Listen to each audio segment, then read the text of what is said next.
Oh. Okay. All right. They're waiting on you guys.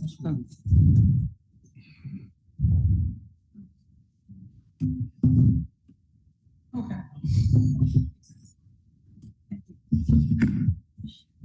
This meeting is hereby called to order. Trenton City Council meeting Thursday, July the 11th, 5:30 a.m. Let us please stand for the flag salute. I pledge allegiance to the flag of the United States of America and to the republic for which it stands, one nation, under God, indivisible, with liberty and justice for all.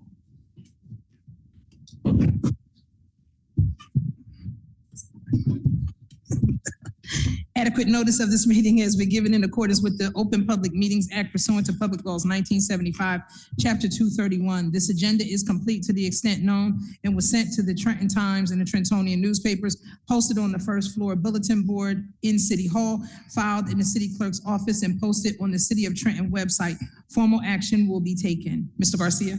Certainly, Madam President. Roll call. Councilwoman Edwards. For the record, Councilwoman Edwards is already emailed to notify that she will be late this evening, but she will be here. Vice President Figueroa Kettenberg has done same. She will be here momentarily. Councilwoman Frisbee. Present.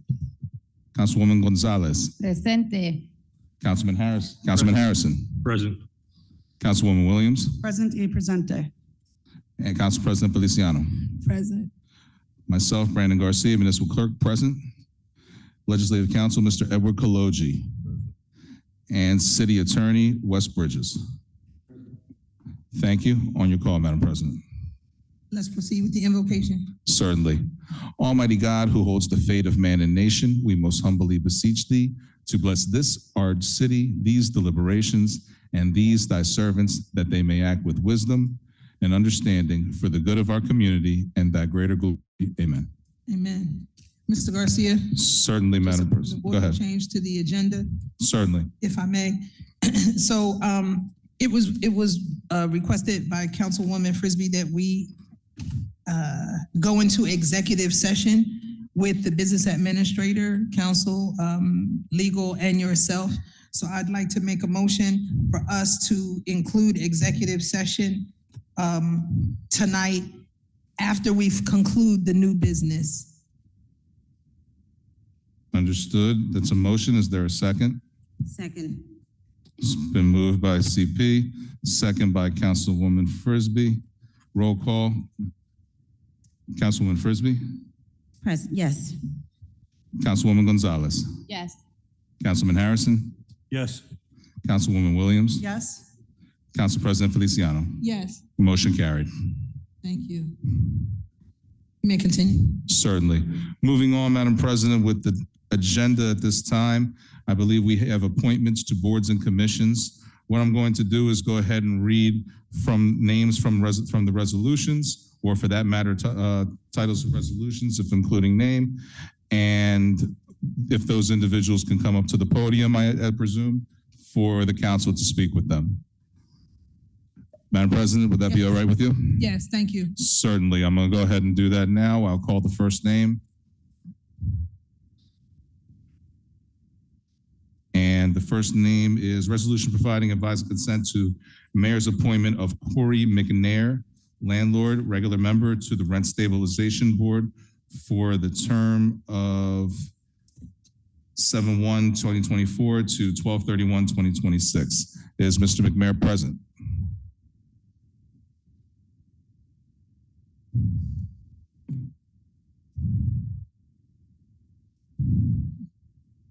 Hit it again. We had a problem with it earlier.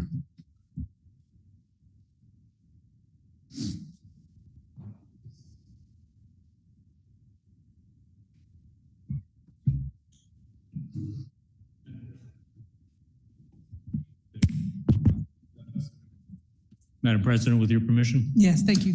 Jim Beach, Chief of Staff. We received word from Mr. McNair earlier this week that he had a conflict, and we had advised council that he would not be able to be present this evening.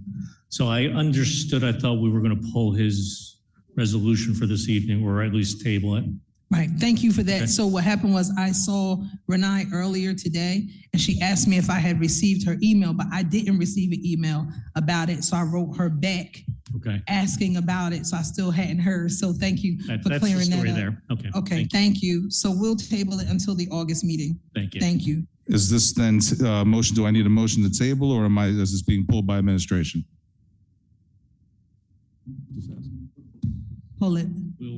We'll pull it and resubmit for August. Thank you. Understood. Resolution 24-243, resolution providing advice and consent to mayor's appointment of, Najwana Johnson, tenant, alternate member to the Rent Stabilization Board for the term of 7/1/2024 to 12/31/2026. And you are present, ma'am. Thank you. If you could come forward, we're having everyone come forward to address the council. Oh, I'm sorry. Please do approach the podium. Mhm. And so I know, Madam President, just as a housekeeping matter, is there any time limit to the questioning for advice and consent? 3 minutes should be fine. Thank you. If you could step to the podium, thank you. Thank you for joining us tonight. I guess I'll open it up by saying you could tell the council a little bit about yourself, and then if council has any questions for you, they'll ask you the questions. Thank you for having me. Good afternoon, everyone. My name is Nashana Johnson, and I've been a resident of Trenton for over 20 years, so I'm very passionate about this topic. This is really new to me, but I am interested in sharing my point of views as a resident of Trenton and how I can help with this program. Thank you. Council, are there any questions from any council members for Ms. Johnson? Council President, Yes, Councilwoman Gonzalez. thank you. Mhm. I have first of all, thank you for joining the Rent Stabilization Board. It's something that I've been trying to push and work on along with my colleagues here to make sure we get something in place because we know that there's issues with landlords and tenants. So thank you for that. The question really isn't for Nashana. It was just to see if we can, I see there's a difference in the actual resolution paper and what's written on here. Yeah, on hers, she was the only one that had July 1st through December 31st, 25, and the others are to 26. And just by I'm sorry, this is for the, Yeah, that's what I'm saying. It's a typo, but just. if it's oh, okay. I have 26 on mine, but if that's the case, then that's just a typo, yes. Yeah, okay. We'll make sure that the resolution reflects your full term. Any of the council people with questions? Council President, Yes, Councilwoman Williams. thank you for wanting to apply for the position, Ms. Johnson. I really appreciate it.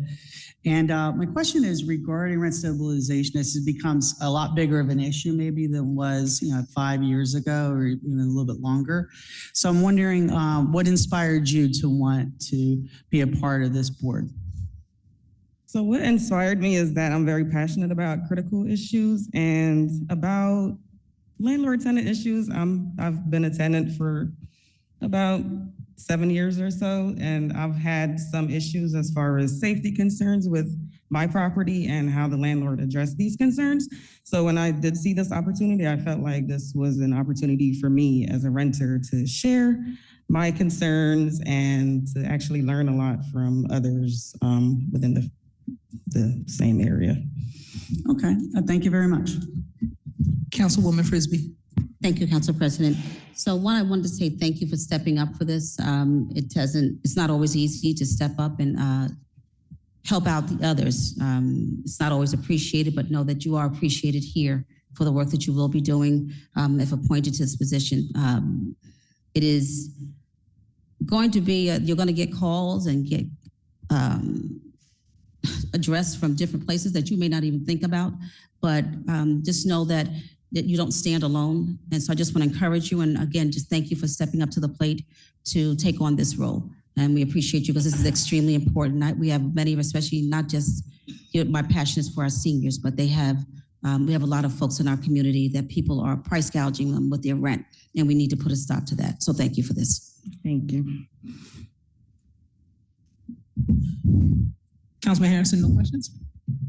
We good? Okay. So Ms. Johnson, thank you so much for coming forward and for wanting to represent in such a wonderful way the constituents here in the city of Trenton. We appreciate you. Thank Thank you for you. having me. All right.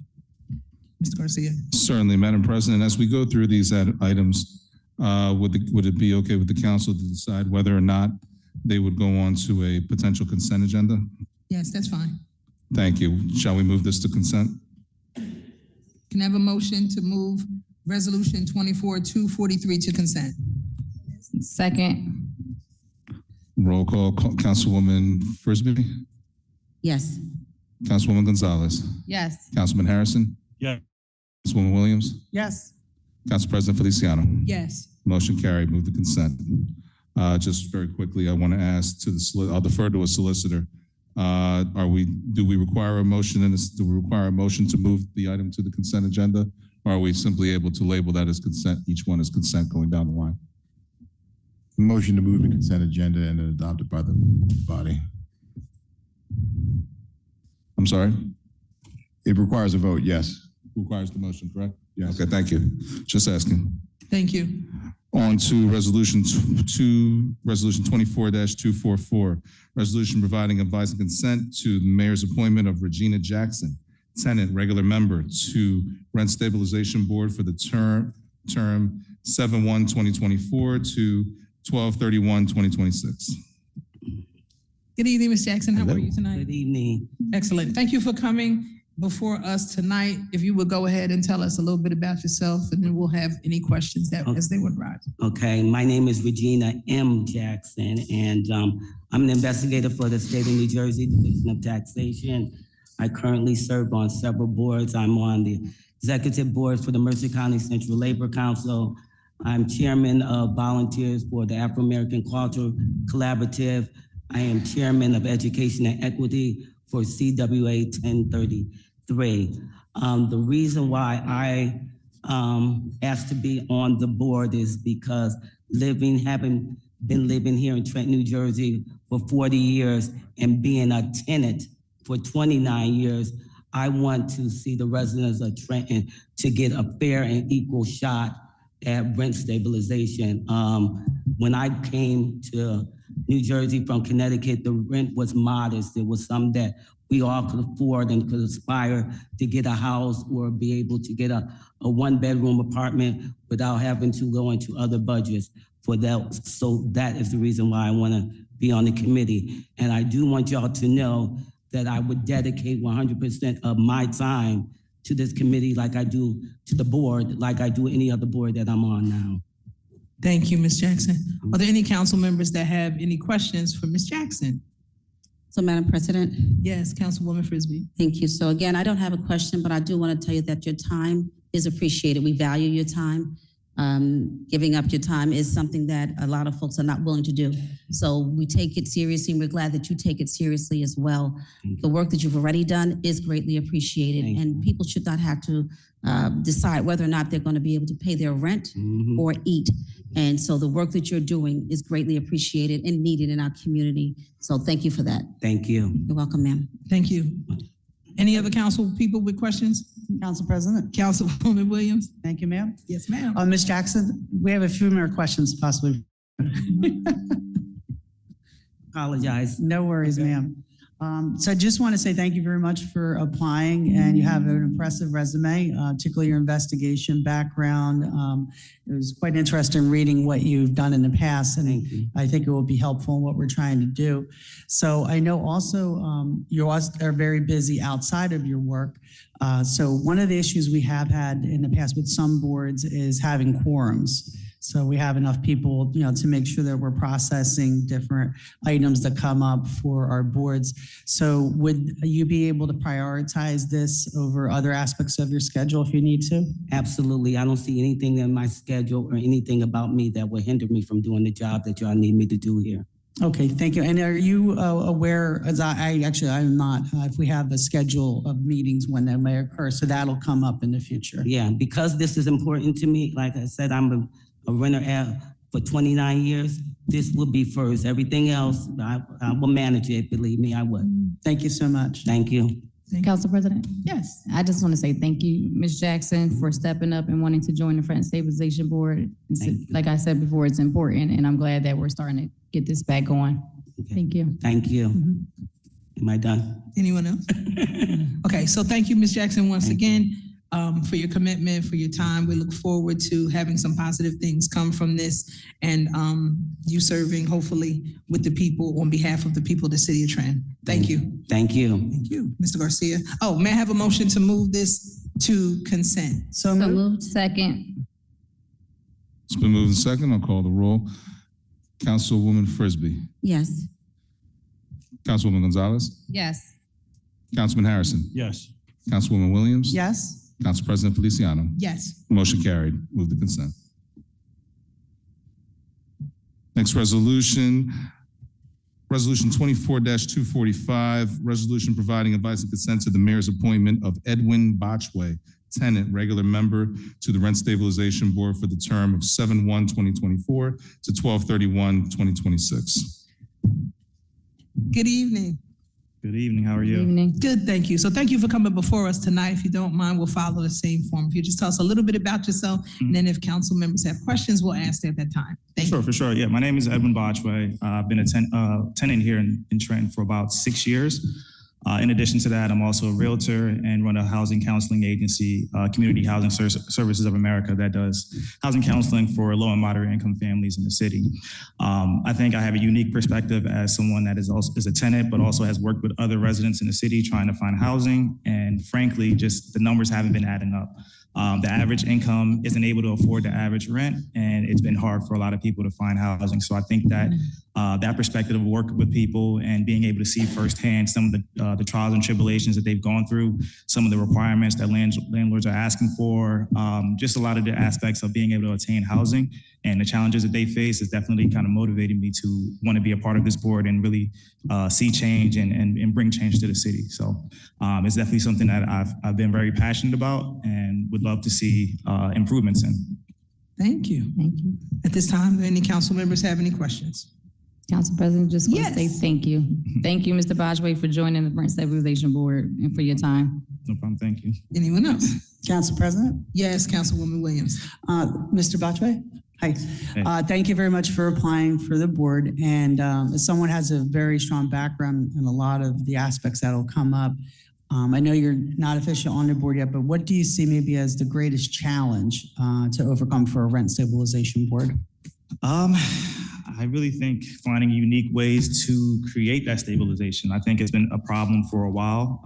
Even looking back at some of the places that I've rented in the last couple of years, they've almost gone up double the price in maybe 2 or 3 years. So I think coming up with unique solutions and really putting our minds to those solutions is definitely going to be probably the biggest challenge, but definitely something I'm looking forward to facing.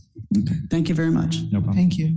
Anyone? Madam President? Yes, Councilwoman Frisbee. So, Mr. Botchway, as my colleagues have said, I want to say thank you for stepping up to the plate, but I like that you bring a different point of view as a realtor. You get to see it from different angles, and you'll be able to help the board seeing it that way, because with the landlord, tenant, those are two different views, and if you're the realtor, you'll be able to hopefully, I don't not say play devil's advocate, but you'll be able to volley it from both points of the spectrum, and that's what we need. We need to make sure that we have every field and every area covered, and you help with that. So thank you for that. No problem. Thank you.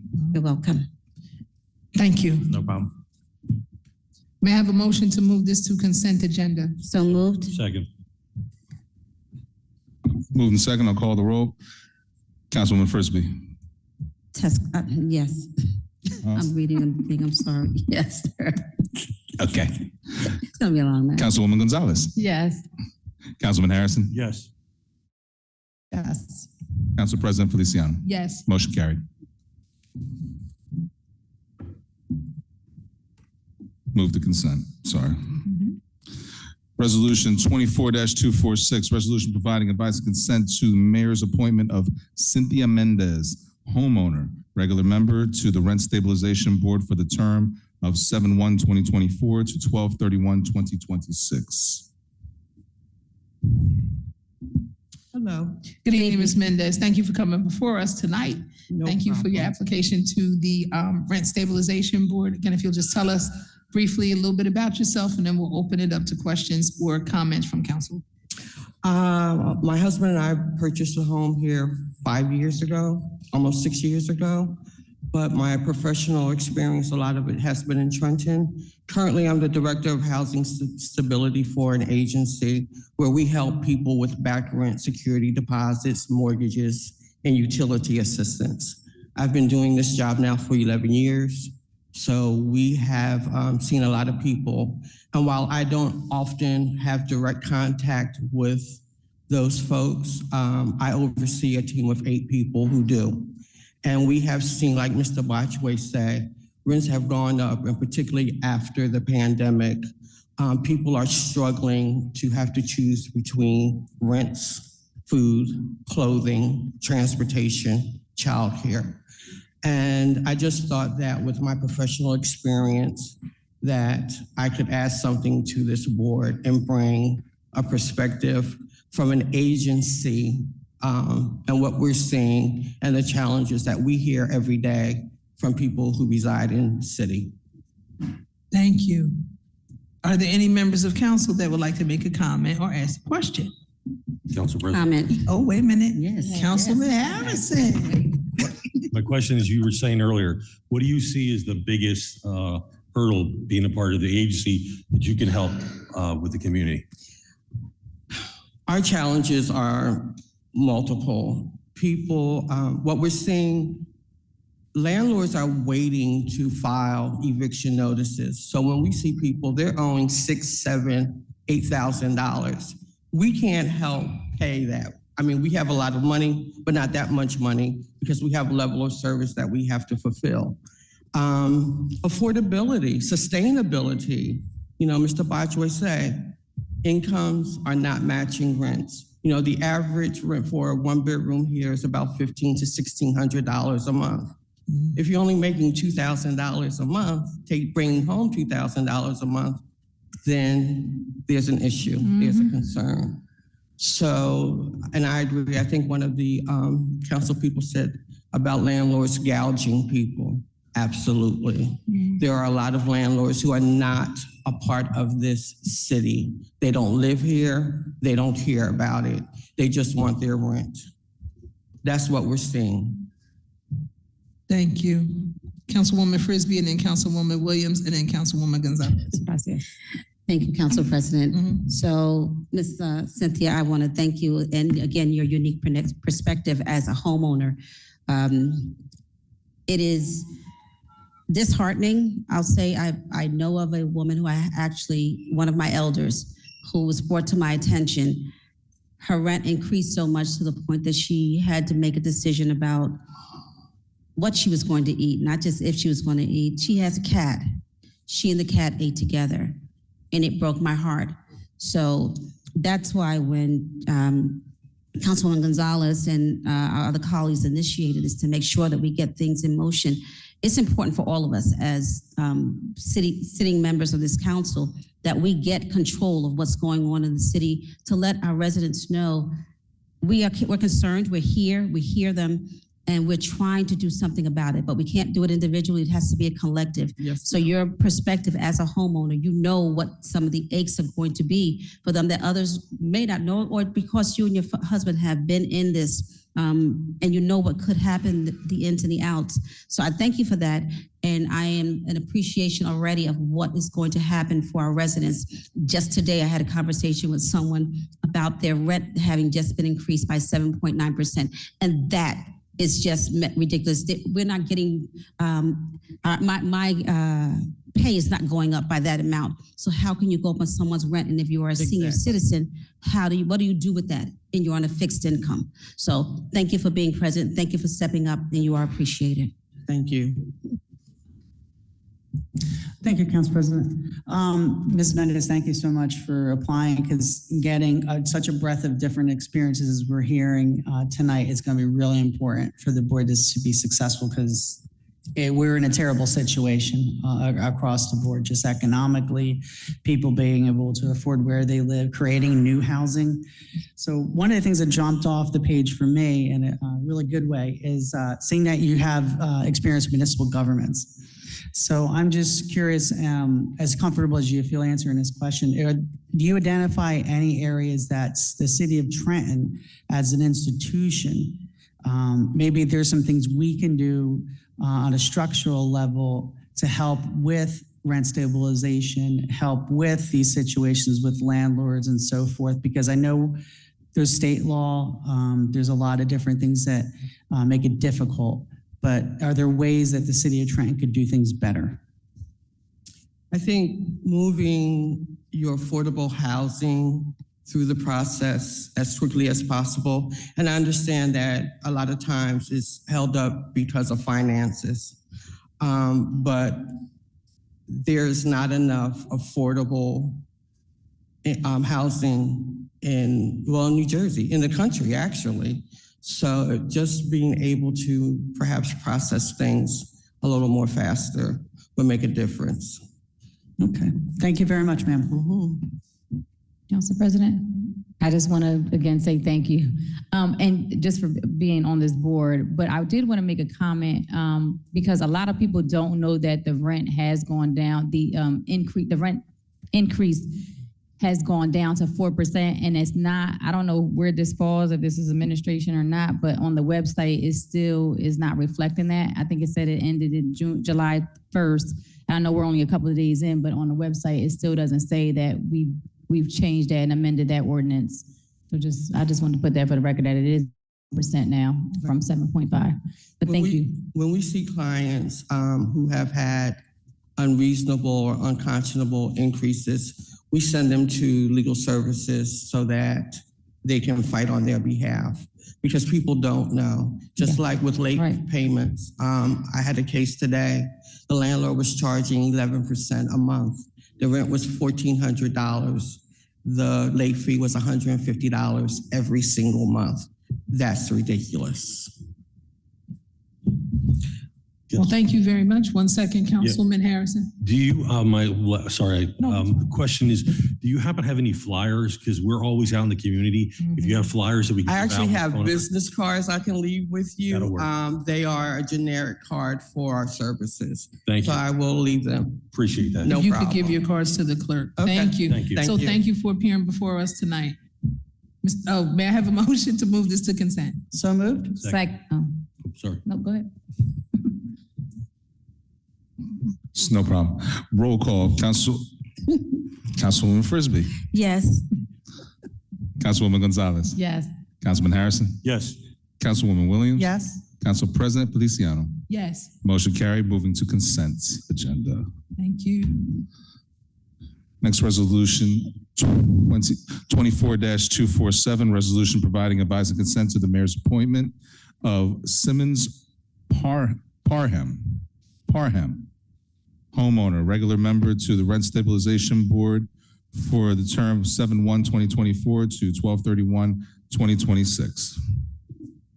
Good evening, Ms. Parham. Hi, it's Welcome. Simone Parham. How are you spelling that? S-I-M-O? Simone, like Nina. Right, okay, so someone will have to, we'll correct it on there. Thank So you. thank you for coming before us tonight. We appreciate it. Same drill. Just tell us a little bit about yourself, great. please, and we'll open it up to council. Sure. So as I said, my name is Simone Parham. I moved to Trenton probably about 8 years ago. I own a townhouse here in Trenton. So I'm an independent retail business owner. I've also been self-employed in distributing products that I imported from overseas. But the reason why I've really wanted to be on this board is my townhouse that I own is in Cooper's Crossing. It's about 100 units, and I sort of view it as a microcosm of what needs to be done for the city. So what we have are people like me, who I bought my unit and I live there. We have people who live in Trenton, own a unit and rent it, and we have absentee owners as well. And so I'm on the board. So I am one of the people there's 5 of us on the board. So I'm actually reviewing things like the insurance costs, construction, the length of useful life of the roof, all of these different things.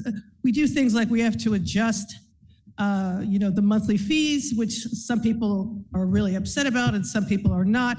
But, it is a tough decision to make. But also, in addition to that, where I am, it's smack dab right over where Route 29 or Route 1 come together. So we also have a lot of, we have drug addicts who overdose occasionally on the street. So that's no different than anywhere else. But the point being, I understand that we have to raise fees. You have to raise them enough that you are maintaining, but you're not gouging. And rents need to be where it works for everyone so that we're not living in a dump, okay? But we're able to have good people live here and not, if you charge so much, anyone who can is gonna flee. Why would you live in Trenton? And anyone who can't afford what's overpriced could look and see, oh, I can go somewhere else, get a better unit, and that's tax money that goes right out the door. So that's my perspective and why I decided to apply. Thank you. Any council people with a comment or a question? Councilwoman Frisbee. Thank you, Council President. So I'm actually going to ask a question this time. Okay. Thank you, one, for stepping up to the plate. I would like to know, how did you hear about the opening for this? I quit all social media several years ago, and then someone emailed me and linked me to Facebook to a listing there. And I wrote a lengthy letter and sent my resume. That was back in October, and I just sort of forgot about it, and I just thought, oh, well, there you go. Oh, same old, same old. And then all of a sudden, I get the email. So here I am. Excellent. Well, thank you. I know they were not expecting me to answer questions. I figured I'd do it. But thank you for stepping up to the plate, Ms. Simone. And we appreciate you being here. And just we are ready to see things get back in order and our tenants feel like they have some say-so and protection with this. So thank you. Thank you. Any other council people? Council President. Oh, you go first. Councilwoman I'm Williams. just saying thank you Oh, go. for joining the board and for showing interest. Hi, ma'am. Thank you very much for applying, and just a couple quick questions. So you have a lot of homeowner association experience, it Yes. sounds like a ton. So as far as getting renters, apartment dwellers to be able to speak on their own behalf, advocate for themselves, is that sometimes a challenge? Yes, it's always a challenge because actually I think that at least, again, where I am, when we have we have open meetings for everyone and anyone, and most renters don't show up at all. Interestingly, I haven't thought about this until now. The renters who show up tend to have landlords who live in the city. The renters who have landlords who live outside of the city never show up. And I think maybe it's because those particular landlords are not really active in their lives and do not communicate with them and pass things along. That's a guess. I just thought of it now. All right, thank you. And am I, just a human interest question. So I noticed that you listed that you're a football official. I'm not, I would like to be. Oh, it's listed under awards, hobbies, and interests. Probably fantasy football. Sorry, it was okay, October all right. when I applied. All right. So somebody stuck. All right. I was just very curious. I know. I lost. Aaron Rodgers, Brady's daughter, is a football official. Is very impressive. Thank you very much for coming tonight. Okay. Anyone else? All right. Thank you so much. Thank you. Can I have a motion to move this to consent? So moved. Second. Roll call. Councilwoman Frisbee. Yes. Councilwoman Gonzalez. Yes. Councilman Harrison. Yes. Councilwoman Williams. Yes. Council President Feliciano. Yes. Motion carried. Move to consent. Resolution 24-248. Resolution providing advising consent to the mayor's appointment of Sabrina Issam, homeowner regular member to the Rent Stabilization Board for the term of 7/1/2024 to 12/31/2026. Good evening, everyone, and correct saying is Isom. Isom, thank you. Thank you. I stand corrected. That's okay. You got it. Good evening, Ms. Isom. Thank you for coming before us tonight. So if you would just tell us briefly a few things about yourself, and then we'll open it up to council. Okay, I'm a lifelong resident of Trenton, so I grew up here. So beautiful city. I enjoyed growing up here, and over the years, things have just went down. Currently, I'm a grievance specialist. But I'll be starting a new role in DCA dealing with the housing in Section 8. So that will be another area. I'm also a realtor. I understand property management. I've taken people to court and all that other good stuff. So I'm a little bit versatile, and I'm the football official. I'm passionate about with being in the rent stabilization board because yes, there are price gouging and landlords need to be held accountable for what they're doing. They're raising the rent, but they're not even keeping up the properties. So you have the garbage and things and all that nature. And yes, I'm one that will call the city and say, I need you to come over here and look at that. So I'm looking to basically get these landlords in line and doing what they're supposed to do and do what they and being held accountable. Thank you. Any council members with any questions or comments? Councilwoman Frisbee. Yes, Council President, thank you. So one, Ms. Isom, I want to thank you. And again, you bring the perspective as that realtor. And I love that you're not afraid to speak up and defend those who will need defending. So you're going to be the voice for them. I want to just say to everybody in general, I want to ask you all to take this personal.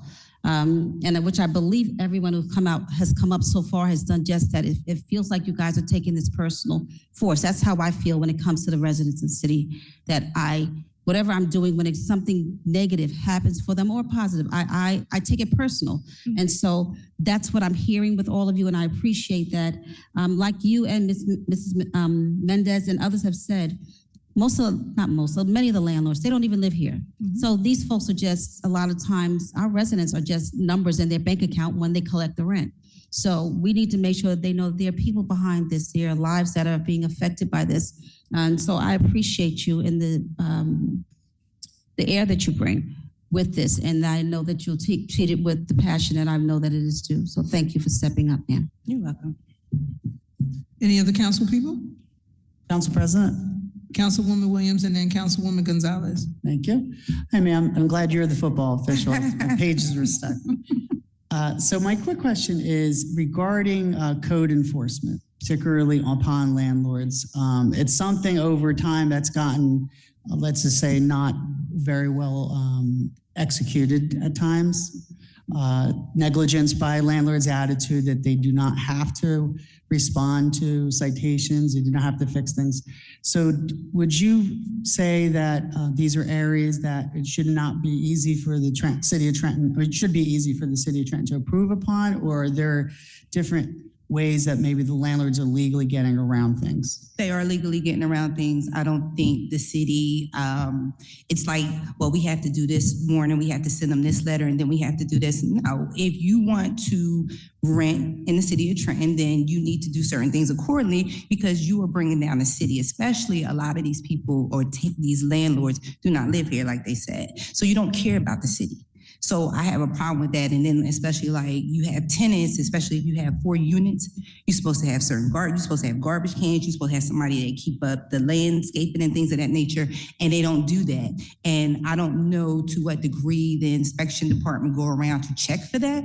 But like, again, I have somebody that live next door to me and I call the city all the time, but we kind of have a report that they know they have to keep their house up because I'm not living like that, especially I'm a taxpayer. So I shouldn't have to live like that. Nobody should have to live like that. You should want to live somewhere where it's clean and respectable. Yeah. Thank you very much. You're welcome. Ms. Sabrina, I just want to say thank you, as I said to everyone else, for wanting to step up and join this Rent Stabilization Board. We appreciate that effort. You're welcome. Thank you. Thank you for coming before us tonight. Y'all, wait a minute, Councilman Harrison. I want to first thank you because you said your love for the city. And that's always good to see when people come here, they have that passion and love for the city and accountability. That's huge. We need to hold ourselves up, hold our neighbors, everybody accountable. I can see it in you and I know you'll do a great job. So thank you for joining this board. Thank you. You're quite welcome. Thank you. Thank you. May I have a motion to move this? So moved. Second. I'm sorry, what are you saying, Director She's Bridges? the one of the only females. too. He's kind of joking with me because I also do basketball, so I give back and I love to work with my little kids. Those are my babies, and I tell the parents, I'm not here for you, I'm here for the kids. So I always give back some type of way if I can. So that's why he's messing with the hold and all this. Thank you. All right. So can I have a motion to move this to consent agenda? So moved. Second. Second. Thank you. Roll call, Councilwoman Frisbee, Yes. Councilwoman Gonzalez, Yes. Councilman Harrison, Yes. Councilwoman Williams. Yes. Council President Feliciano. Yes. Motion carried. Moving on to Council President, we do have another matter for a board here. So I'd like to ask you if you wanted to entertain Resolution 24-297 now. That is a resolution for, resolution appointing members to the Housing Authority of Trenton Board of Commissioners. Yes. Ms. Audrey M. Walker. Yes. Ms. Walker. If Ms. Walker is present. It's 297. Good evening, Ms. Walker. Thank you for joining us tonight. President. So we'll follow in due form. Please tell us a little bit about yourself and then we'll open it up to questions or comments from council. Thank you. So my name's Audrey Walker. I have been a resident of the city of Trenton my entire life. I love this city. I have worked in this city as a service for many years. I've worked on a lot of officials running for council, mayor. I've worked on several boards. I've been on the board at the Marriott Hotel. I worked on the COC board, the Continuum of Care Executive Board. I've been on the UPI board. I have worked for the Trenton Housing Authority for the last 40 years, and I retired from Trenton Housing Authority in February of this year.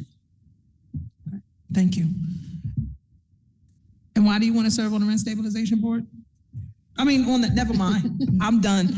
Any council people have any questions? I was just seeing if you was paying attention. I caught that. Right. Any council people with any questions or comments? We good? Councilwoman, I'm just going to say, Audrey, I just want to say, I'm sorry, Council President. That's fine. Thank you, Councilwoman. I want to just say thank you for all the work, all the service that you have already provided to our city for many of us. And it is appreciated that you even want to extend yourself even, which I can't see how, but you're going to do it, I know, and will do it with excellence. So appreciate you for just stepping up once again. And I look forward to seeing you help this city grow and move forward even further. So thank you, ma'am. Thank you, Councilwoman Frisbee. Thank you. Councilwoman Williams. Yes, ma'am. Just want to say thank you for wanting to join this board, and being that you have so much experience with THA in your work career, I think you'll bring something unique to this. So I just wanted to ask you, what do you see maybe as one challenge or opportunity that THA can maybe take on in the future that you'd like to see them take on? Well, I would like to, you know that they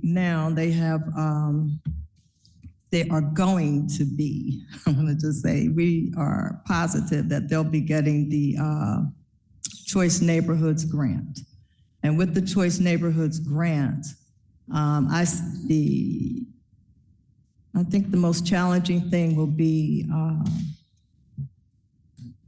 finding housing for people that we have to move around. And also, right now, unfortunately, Trenton Housing Authority has many vacancies. And unfortunately, these vacancies are because of 2020, when the governor, he had the moratorium where we couldn't put anybody in court. And unfortunately, what that did was cause the mindset of our people to not pay their rent. So right now, Trenton Housing Authority is really fighting, trying to get these AR balances up. So we're gonna have to come up with some ideas as to how to do that. They've done a lot with the ERAP that the government gave, but unfortunately, even then, ERAP paid off like $10,000 balances, $8,000 balances, and then the resident got back into the same mode of not paying the rent.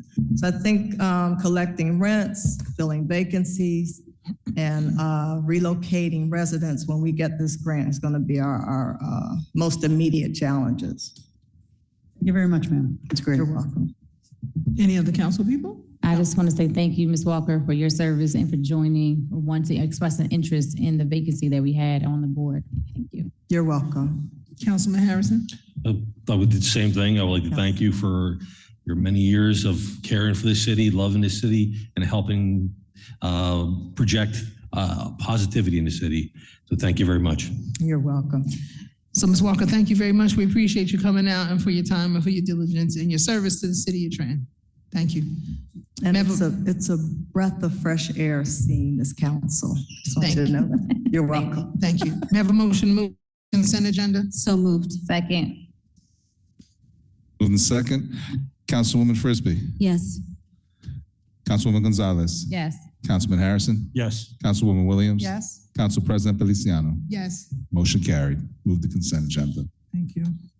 And with that being done, Madam President. So I want to Go point ahead. order just real quick. I just want to say just one quick thing. I do want to commend the mayor and his selection committee on the choices for the rent stabilization board because of the diversity that has been brought before us and the varied levels of expertise and experience. I'm hopeful that we will see and hear about some very positive results and some fruitful conversations and some things really getting done. So I just want to shout out the mayor and his selection team in picking the people. And also thank you again to Ms. Walker for coming forward for the Housing Authority. We're just looking forward to seeing some great things and us moving forward in a positive direction. Mr. Garcia. Certainly, Madam President. We've reached the point of presentations, and I believe there is the presentation for the budget introduction. The further solicitor to which is proper, whether that introduction or that presentation take place prior to the two resolutions that are listed underneath that item on the agenda.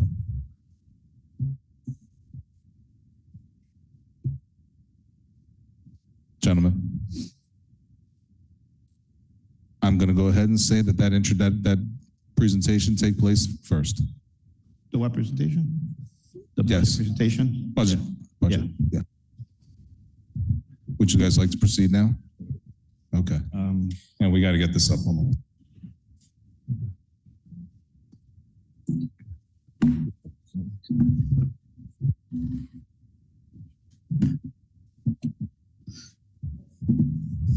Good, yeah.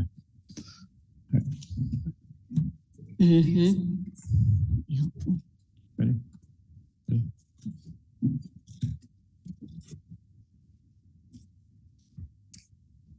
I think it-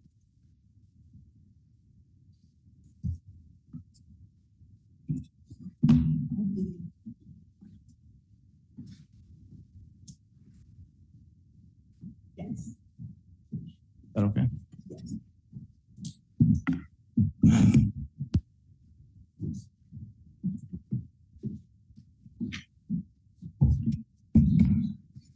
So just to be clear, we don't need our actual budget books right now. We're just doing a No. quick overview Correct. beforehand. Okay, thank you. Yes. All right, proceed. Thank you. All right, Madam President, good evening. Adam Cruz, Business Administrator of the great city, capital city of the Trenton, New Jersey. I am here tonight with Assistant Business Administrator Colin Cherry, Chief of Staff Jim Beach, and we are here to introduce the mayor's budget for this year, 2024. As many of you know from previous conversations that we have had in the past regarding the budget, this budget is not something that we put together in a month or 2 months. This is actually an ongoing process from when the day that the previous year's budget is adopted. On the same year, we immediately switch gears and begin the following year's budget. And we actually started this budget back in October of last year. So it is a very long process because every single line item that you have in your book is something that we have gone through with a lot of details. This budget is probably very unique because this is the first time that DCA has been hand in hand with us, working together since that first day.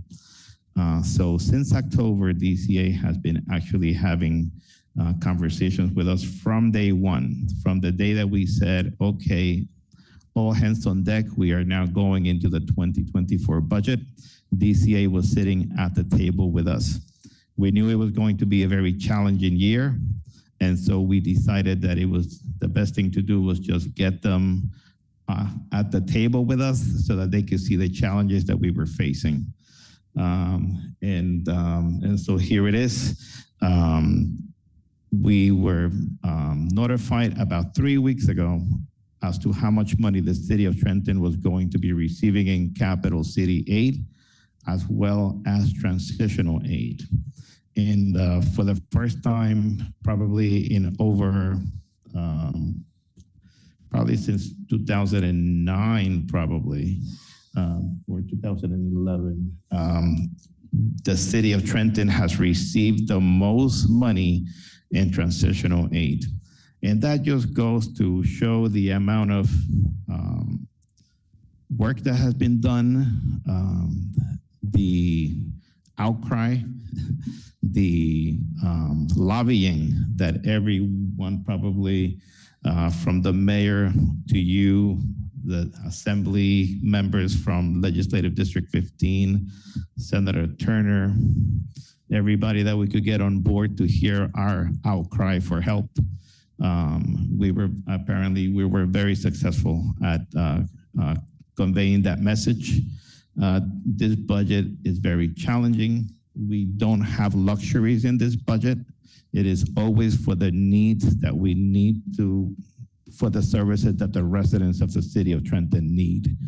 And yes, it's always lean, but it is also a budget that has been permitted by DCA for us to continue to move and increase as we go along. And this year, as I mentioned, DCA was very generous to us. So I'd like to give a special thanks to DCA for allowing that to happen.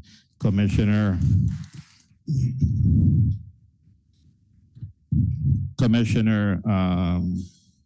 has been excellent at meeting with us, and she was very generous. So with that, I will begin the process. 1 second, BA Cruz.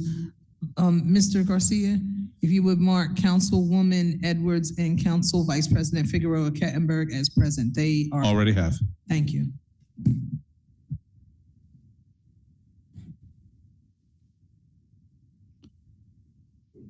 So I'll go through the overview, and then Colin Cherry, the Assistant Business Administrator, will move to give you more details on the numbers. So as you can see on your screen, the proposed calendar year 2024 budget totals $280 million, including grants, which is an increase of $6.1 million as compared to the $274 million budget from 2023. The municipal tax rate has being proposed in this budget is a 2% increase, which means that it's going from $3.60 to $3.67, which is an increase of 7 cents for every $1,000. This increase is mandated by DCA, and this is not just for the city of Trenton, it's actually for all of the municipalities that are receiving transitional aid in the state of New Jersey. So we received notification that we had to do an increase, but we are still grateful that for the last 3 years, the city was successful at submitting a zero tax municipal tax increase for 3 years in a row. So this is the first time in 4 years that we are increasing the tax rate. But again, as we mentioned, it's only 7 cents from what the previous tax rate was. The municipal tax levy, including schools and the minimum library tax, will increase from $82.3 million in the calendar year 2023 to $83.8 in 2024. an increase of $1.4 million. The proposed calendar year 2024 budget includes a $37 million in transitional aid and $10 million in capital city aid. The proposal in the calendar year 2024 budget includes appropriations which exceed the CAP's restrictions by $12.8 million and requires the state permission by waiver to exceed. So this is something actually that we have to start the process. In the past, that has not been the case. Every time we come to you before, we always come with a balanced budget and also ensuring that everything is under the expenditure cap. However, because of all of the increases that we have had in spendings, the world economy, prices going up, the general liability, insurances is actually, the amount is $12.8 million that we cannot fit under the cap. When we came to DCA with this concern, they actually asked that we introduce the budget with this exception of the $12.8 million above the cap. And we are being permitted to then introduce the budget and then go in front of the local finance board that requests a waiver. As I mentioned before, this is the very first time that this occurs. However, many municipalities in the state of New Jersey are going through that right now because of everything going up. In fact, yesterday, the local finance board, we went in front of the local finance board for the ordinance for the streets repairs for the water department. And there were 3 other municipalities asking for a waiver to go above the cap. So when we go to the August meeting, I am sure that we are not going to be the only ones there again making this request. So the DCA is actually confident that the local finance board will be in agreement. We have to put our reasons why we need a waiver, but we're confident that we have enough reasons. We have been very reasonable at spending. However, the nature of the world economy keeps, just making prices going up, and everything is more expensive nowadays. And so there is no other way to actually address these, the $12.8 million to make it go under the cap. And in my opinion, the spending cap is something that the state of New Jersey should not have, because there's already a tax levy cap of 2%. So when I present a budget to you, we are not allowed by state to increase the budget, increase taxes by no more than 2%. There is this other expenditure cap, which I just mentioned to you, but that is actually expenditures that will not, that kind of control themselves by the 2% tax, which is kind of crazy. And to me, it's something that the state should just get rid of. I've spoken to other business administrators, and they also agree. They say it's the dumbest thing that the state has. But unfortunately, legislators don't want to touch it because of the ramifications that are seen by public as actually something that they will be allowing municipalities to increase expenditures more and more and more. And that is actually not the case, but there is no will from the legislators to actually take this on and fix it for the municipalities. And the more we go on, expenditures continue to go higher. There will be more of this probably in the coming future, and hopefully at some point the state, a legislator will address it and fix it for all the municipalities. So, so we are going to be presenting, we are going to be attending, well, we're going, first we need to apply, of course, to the local finance board to bring this to their attention. And I guess we will come back to you and advise you what was the outcome. At this point, when we're done with the presentation, the budget is presented, a resolution is adopted. The budget then goes to the to DCA for then more thorough review of all of the line items, and then they will make their recommendations. When they give us the go ahead for adoption, then we meet with the clerk and then make the determination when the public hearing for the budget will be held, and then of course when the adoption date will also be. So I would leave Colin to continue with the presentation, or I can take some questions now before the rest of or I can come back when Colin is done with the remainder. I just have a quick question. Sure. Before, just to touch on like where we are. So thank you for kicking this off for us. With regards to the 2% mandatory increase in the taxes, when is that going into effect? When will residents see this? That goes into effect in the fourth quarter, because as you know, we already did the third quarter. Right. We did the same tax rate that we had for the first and second quarter of this year. Okay, so we'll see the increase this year, in addition to the additional from the county. Correct. As well. So we all just need to be Correct. mindful about that. And when Colin continues, actually, you will see that the increase for the average, what the increase for the average home is, and how much it is for the okay, here.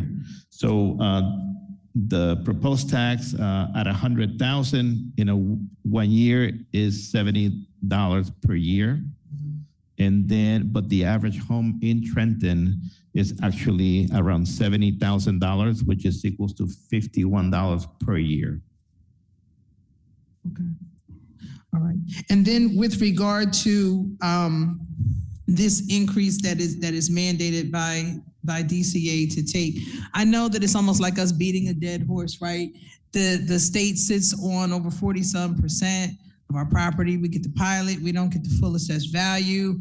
Again, and I don't want to speak for my colleagues, but it's a little frustrating right now that we're here, that we don't get the total tax assessed value from the state for the buildings in which they occupy. And then we see again that the governor extended more work from home time, which affects our revenues and our business and all of that kind of stuff. And then they want us to transition off, but then they're not helping us in that regard. Now, I'm grateful for the money. Thank you for the $37 million transitional aid, and thank you for the $10 million capital city aid. However, I still believe that in adequately helping our residents here in the city of Trenton, we really need to do something about that pilot that we have in the payment. And I know that we had, I think that Department of Health building, that was a brand new building, right? That, and then the taxation building, they gave us like $1 million each on that. But if we were to really assess the value of that Department of Health building, we're very shy of what it could be. And then let's not even forget about the Department of Education that sits on the water, that we can't really build out and do anything on that. So while I understand, I guess, I mean, if it's mandated, it's mandated, but I'm just hopeful that we have more discussions and that the state is actually open to hearing us doing something about that pilot and helping us out in that regard in order to help us truly transition from off the aid so we can kind of move into equal footing. Sure. Any other council people have any questions real quick before Colin jumps in with the numbers? I just wanted to say that. Anybody? Council President, Yes, thank you very Councilwoman much for Williams. your question, because I'm on the same line of thinking. Right. But I do have one question for Mr. Cruz, because this will be asked by constituents.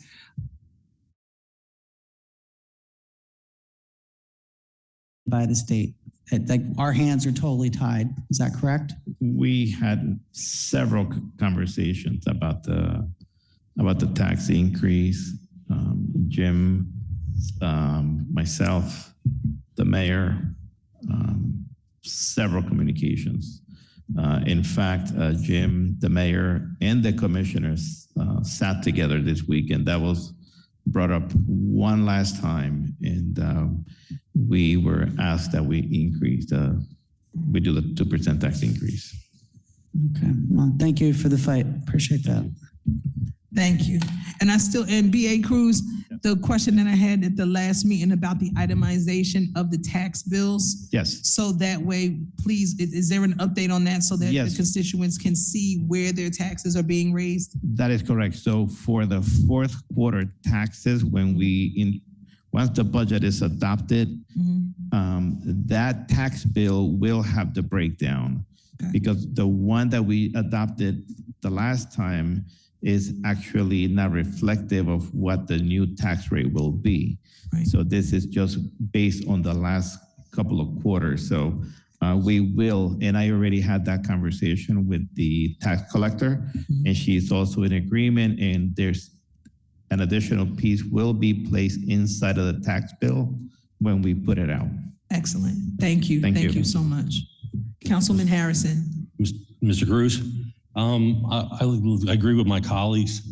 47 million is impressive, but in lieu of, like you said, all these state buildings that are here, that 2% tax, I have a problem with that, because I think at the end of the day, that number should be closer to 60 million, because the capital city, we deserve as much as anybody else.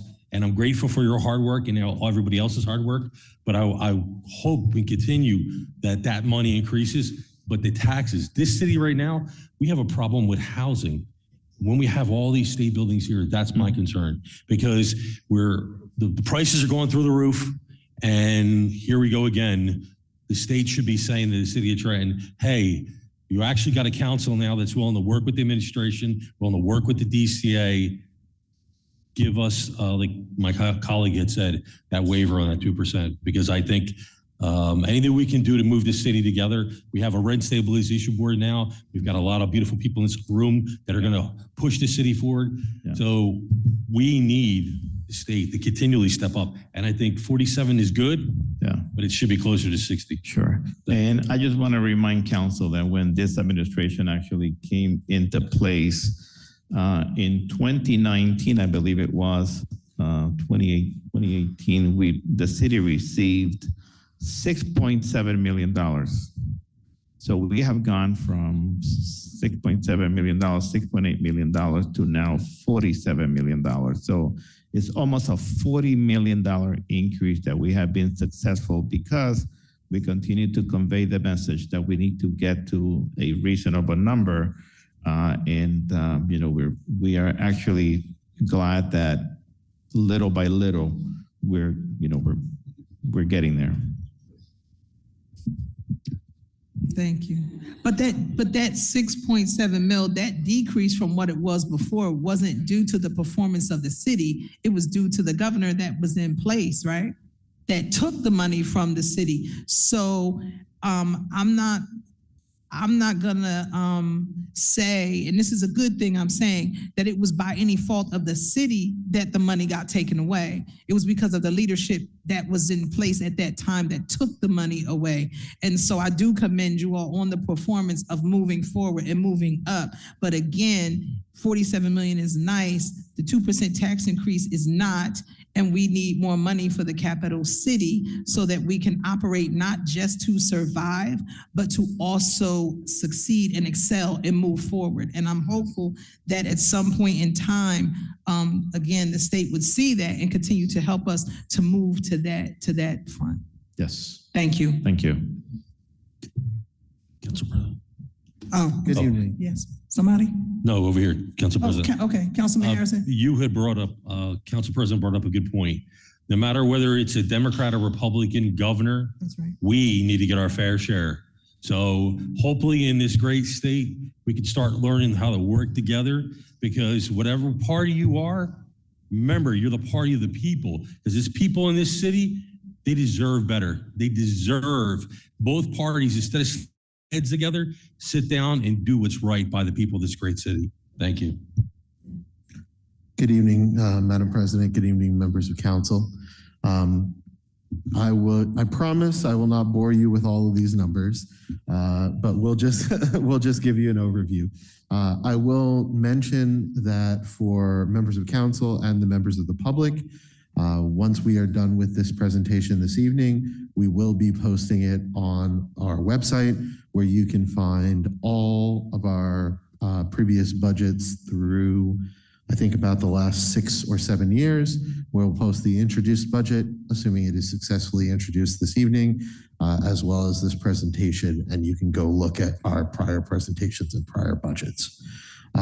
So just as an overview, you can see in the center column, the adopted budget from 2023, and in the leftmost column, the budget we are introducing this evening.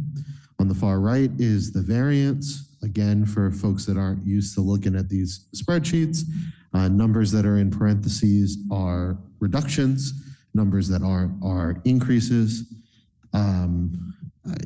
Just to reiterate and to continue to cheer on this number, that $12 million increase in transition aid is not insignificant at all. We see some reductions in other forms of state aid, and a reduction in grants for this year. But you can see that our totals have gone up by a little over $6 million in total on both the revenue and appropriation side. Most of that number is due to increases in our insurances, increases in our salary and wage, and increases commensurate with our salary and wage in fringe benefits. Both salary and wage and fringe benefits have gone up by almost $8 million each. I will move on to the next slide, but we can come back and ask any questions. This is just a pie chart to give a visual overview of what our revenues look like. So you can see that our largest single source of revenue is our tax revenue, and right behind that is state aid. And then that is state aid other than transition aid or capital city aid. That's what that yellow slice represents. And then transition aid, capital city aid, and a number of our other revenue sources. Just to summarize our revenue, excluding the grants, our revenue totals $256.7 million. This budget includes that $37 million in transition aid, as well as $10 million in capital city aid and $59.5 million in the energy receipts tax, also a state aid number. This is going to be very small on the screens. I apologize, but again, it will be posted online and we'll make sure it's distributed to all members of council. But this is just a pie chart of our appropriations. As is always the case, the largest single category of appropriations is salary and wage, and that's 36.8% of our budget. And then just behind that is fringe benefits, which represent 25.6% of our budget. I think it is important for everybody to remember that when we're looking at the budget, when we see someone's salary line item, it also has a commensurate fringe benefit number that really makes the cost a little bit higher than we see when we look at that salary number. Just a textual summary, about 45% of our total budget is what we refer to as department costs. Of fringe benefits are 26%, debt service is about 9%, general liability and workers' comp together represent about 5%, and the remaining 15% are our reserve for uncollected taxes, grants, the library budget, and assorted other smaller appropriations. And then Mr. Cruz already talked about this, but just to highlight the tax impact of the budget, we are proposing a municipal tax increase from $3.60 per $100 of assessed value to $3.67 per $100 of assessed value. And for the average homeowner in the city of Trenton, that represents about $51 per year at $70,000 of valuation. But obviously, if your property is more or less expensive than that, that changes. But know that it's 7 cents per $100 of assessed value that we would be increasing. And that's all the slides we have for this evening. Are there any further questions I can answer for any members of council? So just to be clear, thank you, Mr. Cherry. Just to be clear, when we're talking about these numbers, and again, the increase, when we're talking on the lower end of the assessed values of these homes at $100,000 or $70,000, when you have someone with an assessed value of over $250,000 or $60,000, it is far more than $70. Yes. A year. So Yes. as we're talking about this, we want to be as open and clear to everybody that we can, right? We're shooting low with the numbers, and I get it, but there are people in other areas of the city that are paying already outrageous sales tax as it is, and now we're telling them that due to the DCA mandate, taxes are going to increase. So I just want to make sure that everybody understands where it's coming from, and what the impact truly is going to be as we move forward, and why it is important that the administration does keep having the conversations with the state, and why we need to keep pushing for additional relief, because we have a lot of renters, we have homeowners, and we want the people to stay, but we need help in helping to make that happen. Of course. Thank you. Anybody have any questions for Mr. Cherry? Go ahead, Councilwoman Frisbee. So thank you, Council President. Yes. Thank you, Mr. Cherry, and thank you, Mr. Cruz, for coming up and giving this overview to us. I wasn't going to say anything, but I just had to. So I'm grateful for this. And I have to say, operating from a deficit is a painful position. And that's where I feel like our city has been, and we continue to be. I can only imagine where it would be with the great individuals that we have that have been meeting with DCA over and over again. If you guys, I know you still put in the work to make sure that the city got what it currently has, where would we be if we were not operating from a deficit? It hurts when we have to tell folks we can't pave this road, but we can only pave that road. We can only cut down this tree, but we can't do those trees. Those are the questions that I get nonstop. I can't tell you how much my emails are flooded with constituents who have legitimate complaints, legitimate concerns. And I am so appreciative of the work that you and our staff is doing, and that you have opened doors again with DCA. And I think it's brilliant that you meet with them and the mayor as well every single week to make sure that they know it's not just a matter of them seeing things or sending it in an email, to have them come into the city and see where we are. And what we're working with, and what the need is. It's nothing like somebody telling you. No one can tell you my experience. Only I can give you my experience, and I can walk you through it, but no one else can tell it for me. So I thank you guys, gentlemen, for all the work. And if there are any ladies, I'm sure that were included, and I'm sure there were.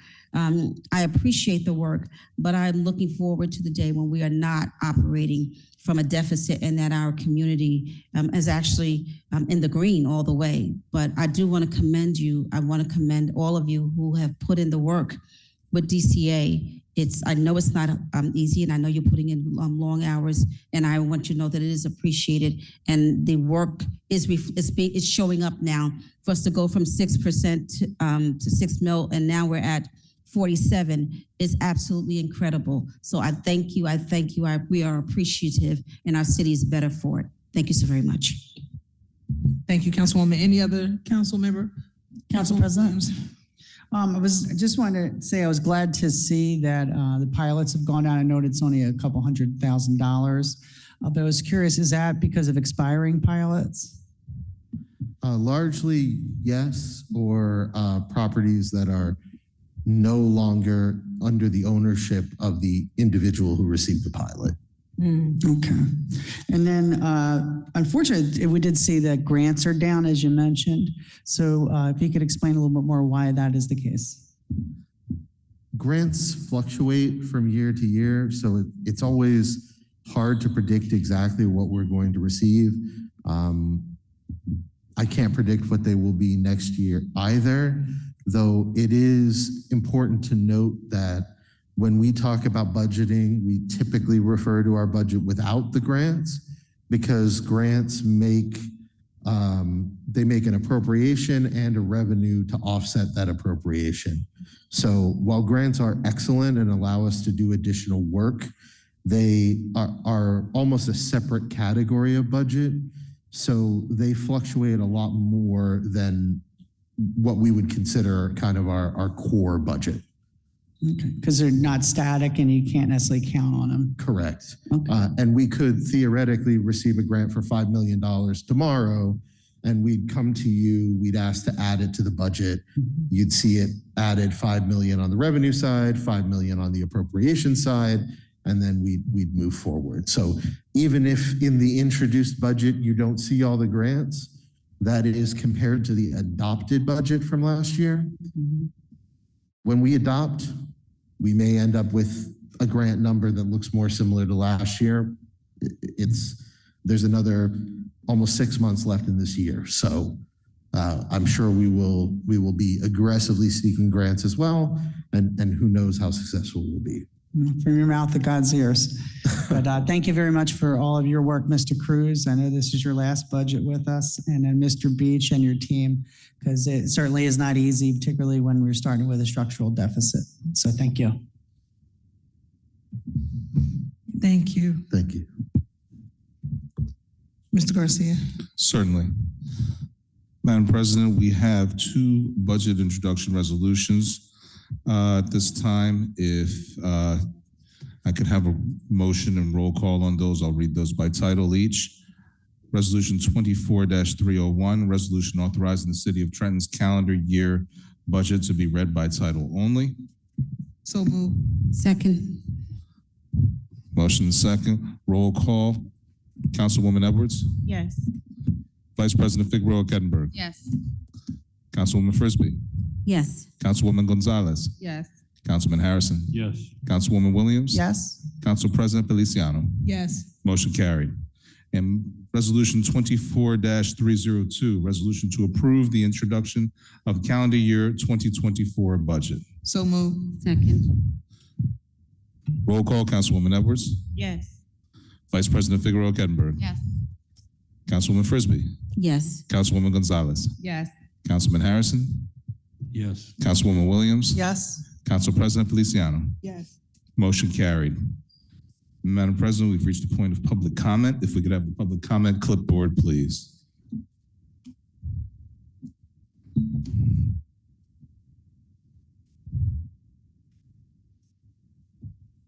And to the public, we're receiving that clipboard.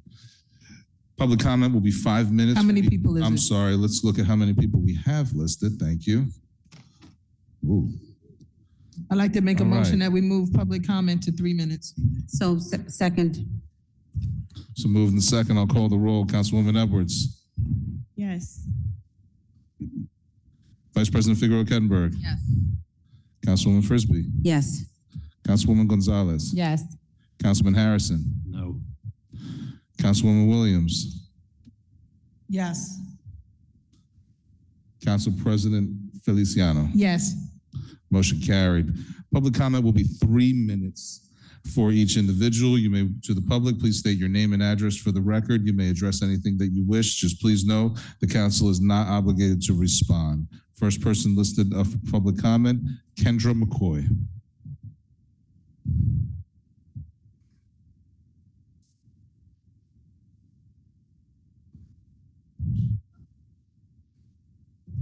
Uh-oh. There we go. Okay, first time. It's not nervous at all. Hi, everyone. My name is Kendra McCoy. I live at 601 Lancaster Court, Belmead. and I am here on behalf of the Watershed Institute. First of all, I want to say thank you to Councilwoman Williams for making me aware of this meeting tonight. And I am happy to be able to speak to you. So the Watershed Institute's mission is to keep water clean, safe, and healthy for our community. That mission is at the heart of everything we do. We use science, education, advocacy, and conservation to further this. And we work within the Stony Brook Millstone and Central Delaware River watershed, which includes Trenton. I'm here to discuss the new municipal separate storm sewer system permit, known as MS4 permit, that is now in effect and how Trenton can be part of a regional planning for the Assunpink watershed. A core part of this permit is the watershed management plan, which includes several goals, including improving water quality and reducing flooding. This project requires work in 3 phases across 5 years, including multiple tasks like reviewing existing data, evaluating pollutant loads in water bodies, developing best management practices for making these changes, conducting several types of monitoring, and in identifying improvement projects. Each town in New Jersey is required to have an MS4 permit. Counties or nonprofits like the Watershed Institute can help facilitate or sponsor a regional multi-jurisdictional WMP, which is part of the MS4 permit. If the municipality includes multiple watersheds, they can include that in multiple ways. So this WMP allows for funding sources to be identified, projects to be located on where they have the most impact, and ensures that work will be ongoing and updated over time because the environment is not static. This allows you to enact projects like impervious cover removal, green infrastructure, stormwater refits, stream and lake restoration, floodplain connection. And due to the sheer scope of the work required by the MS4 permit, the benefits of a regional approach are numerous and significant.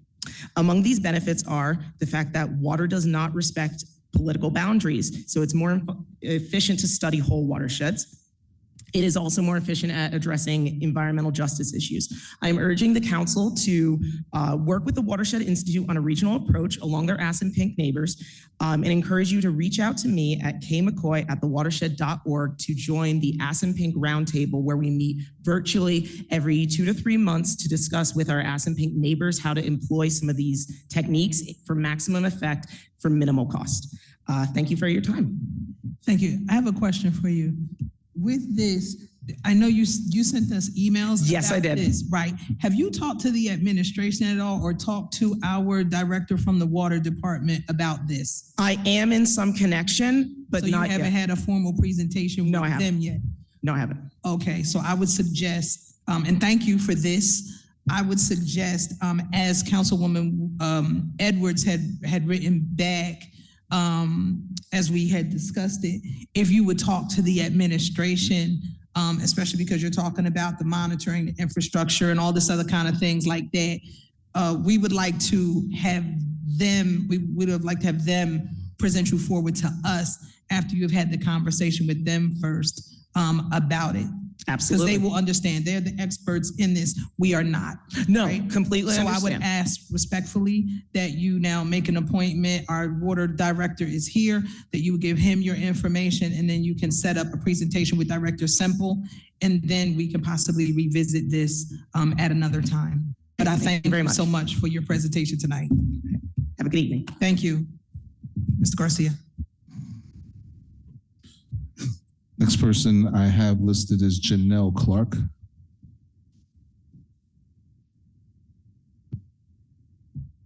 Hi, good evening. Council members, good afternoon, constituents. I'm here today. My name is Janelle Clark. My residence is 601 Pine Street. I'm in North Ward of Trenton. My comments today is that I find it very hard living in Trenton. At this time, we moved here, my family and I, we moved here 3 years ago from New York City. At this time, we feel that we are being penalized for living in Trenton. Number one, in 2023, our property taxes were roughly $8,000. In 2024, it has gone up to over $9,000, and we estimated that in 2025, it will be 10,000.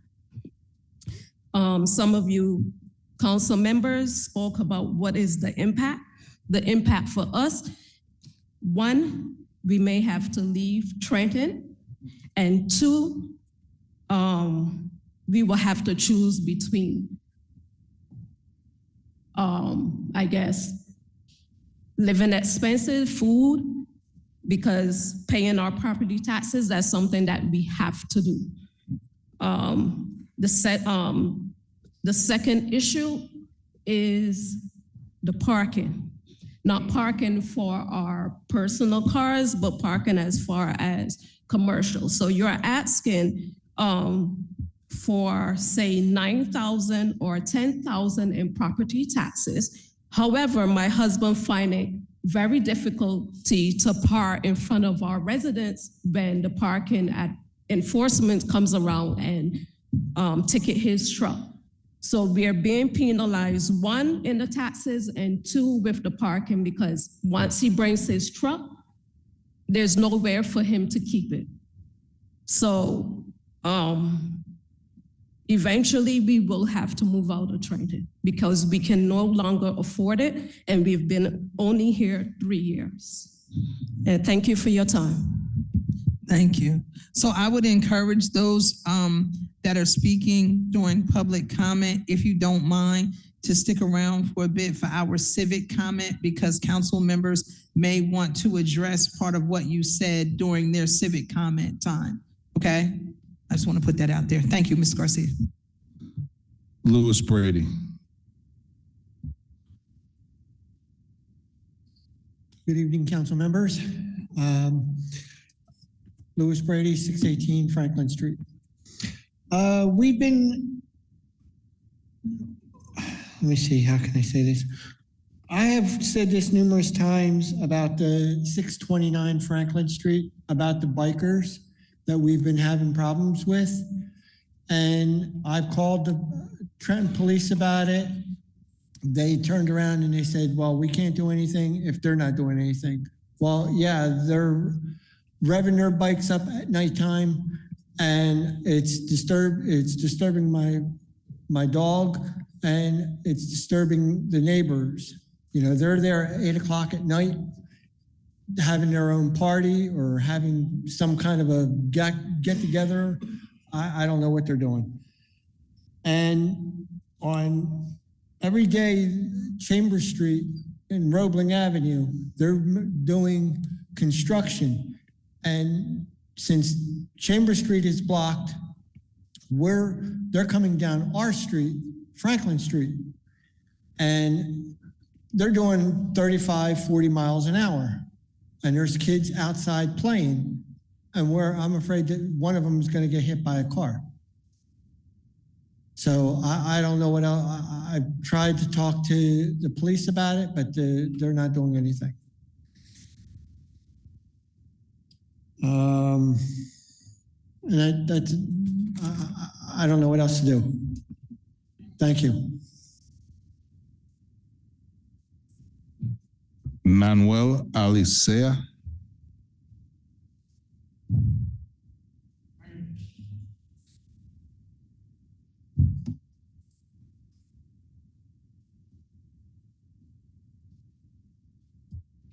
Hello. I'm here in concern of Humboldt Street. I've been emailed. Sir, can we please say your name and My name address is for the record? Manuel Alicia, And your address for the record? 127 Humboldt. Thank you. I've been complaining about these trees that the city of Trenton has planted, but they don't prune them. They don't do anything to them. I've emailed every department. I emailed the mayor's office. I'm pretty sure Ms. Frisbee done had 1 million of my emails with pictures. I have pictures where there's no leaves on the trees, so now I have pictures with and it's on the houses. It's tearing up our houses. I mean, if you're not gonna take care of them, why don't you just take them down? It's not fair.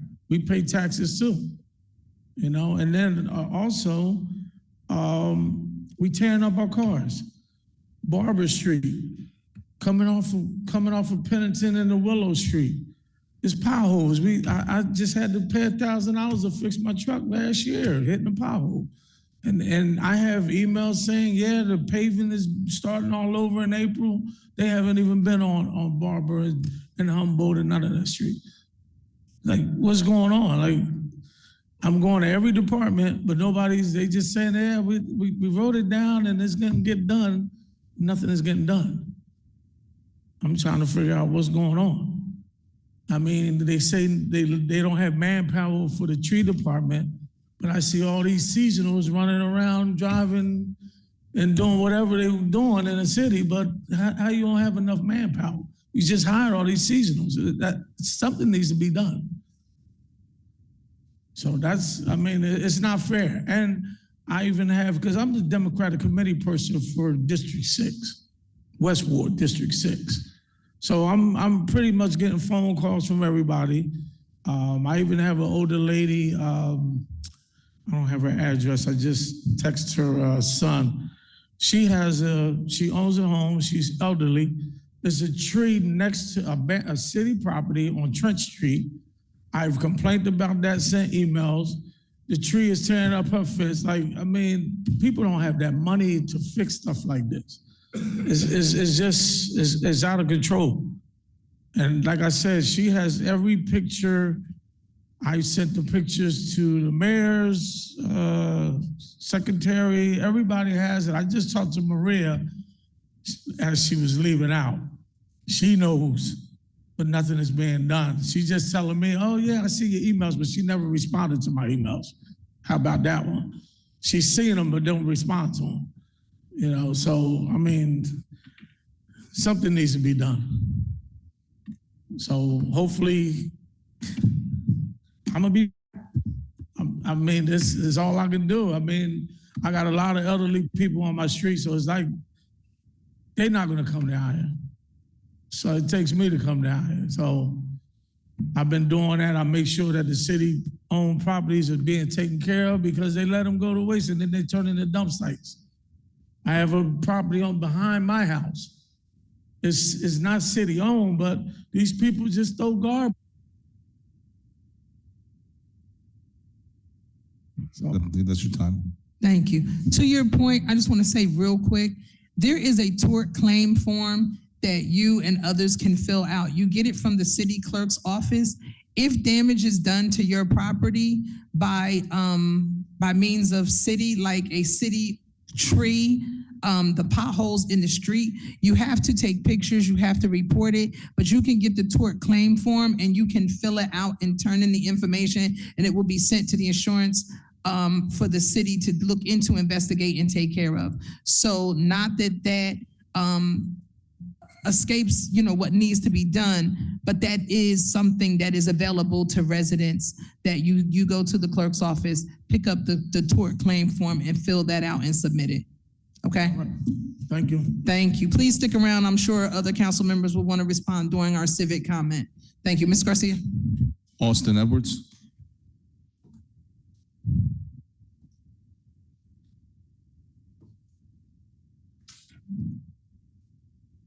Still on.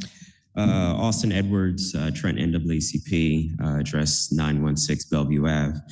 Speaking today specifically, I know it's not up for a vote, but just bring to your awareness 24-042, the cannabis bill. I'm going to briefly make these 3 points. Number one, we're against this bill, especially with the Trent NAACP, because it unnecessarily increases police interaction with Black and Latino community members, right? It's not, the 1970s anymore where we have cartoonishly large, right? Things like blunts where people are carrying around, right? A lot of times we find people with their cannabis in different Blacks or Swishers or Rellos or Lucy's, right? And unless we can entrust our police to have X-ray eyes and X-ray noses, right? It leads to a slippery slope of police interactions, which lead to unnecessary stops, needless and potentially illegal searches, and the humiliation and degradation of our citizens. The thing I fear the most, frankly, with this bill is that this can lead to a situation like we saw in New York with Eric Garner, who was unnecessarily killed simply because he was selling cigarettes. Number two, the fees that are imposed are extremely excessive. We had plenty of talk earlier about rent increases and budget increases, finding people $250, $500, and $1,000 for doing the same thing. Who has the money to pay that here in our city?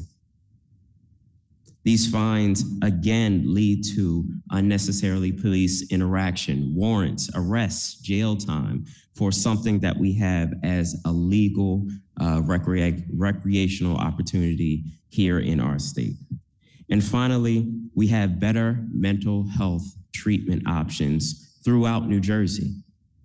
I worked intimately when I was at the AG's office with the Arrive Together program, because even the state of New Jersey understands that if you're smoking multiple times in public, what you don't need is jail time and arrest. What you probably need is mental and substance abuse counseling. Those should be options that are available instead of what we have with 24042. So I'm asking you to kill this cannabis recriminalization bill. This is really hustling backwards and going backwards and flying in the face of the great work that we've done statewide. Thank you. Marta Young.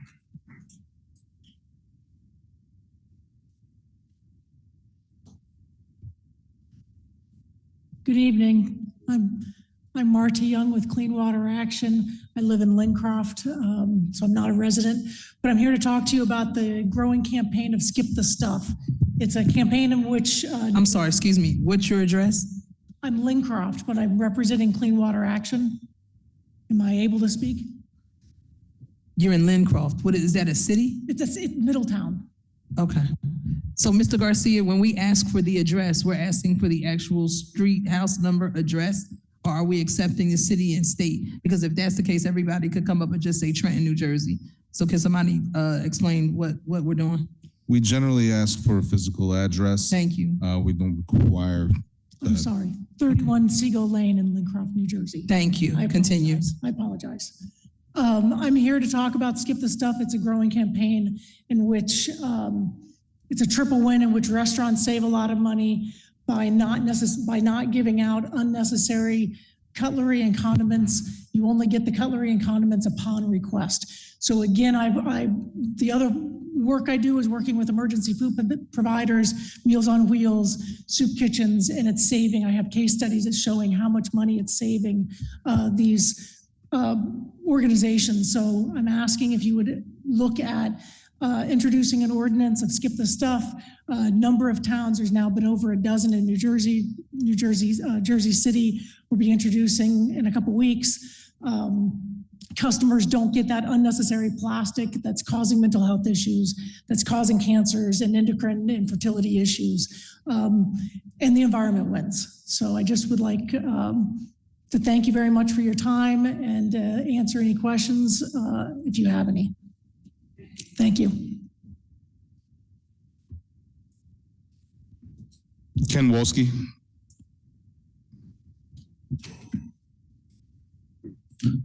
Ken Wolski, 219 Woodside Avenue in the city. I've been an RN for 48 years here in New Jersey, and I've treated patients in Trenton in a wide variety of situations. I worked for 4 years at Trenton Psychiatric Hospital, 4 years at the New Jersey State Prison at Trenton. I was intensive care unit and coronary care unit nurse at Mercer Medical Center when it was on Bellevue Avenue. And I also worked as a public health nurse in the city of Trenton. In 2000, I co-founded the Coalition for Medical Marijuana in New Jersey. We're a 501c3 nonprofit educational organization. We were instrumental in getting the original medical marijuana bill introduced into the legislature in 2005 and passed into law in 2010. I'm here to comment on proposed ordinance 24024, that makes it unlawful to smoke marijuana in public places in the city, unless you have a CRC medical marijuana ID card. That makes it consistent with the Jay Koenig law, which allows for medical marijuana to be smoked anywhere in the state of New Jersey that cigarettes are allowed to be smoked. The problem with this ordinance is that poor people don't have private places to go to smoke their marijuana and achieve the medical benefits. They may be expelled from HUD or other subsidized housing.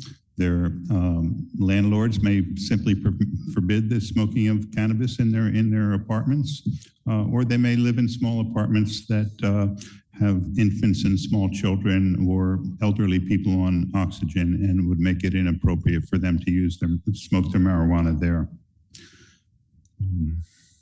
So who this is going to affect negatively are the marginalized, poverty-stricken residents in Trenton, the very people we're trying to lift up when we overwhelmingly voted to legalize marijuana in New Jersey in 2020.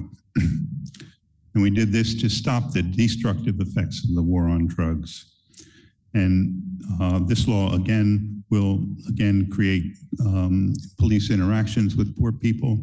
And when poor people can't pay their fines, yes, it calls for civil court, but if ultimately the civil court may lead to a criminal court if the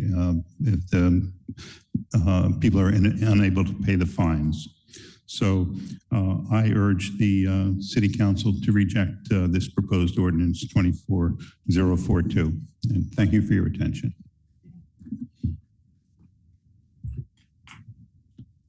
Hold on, these are a couple scratch outs. Garrett Windley.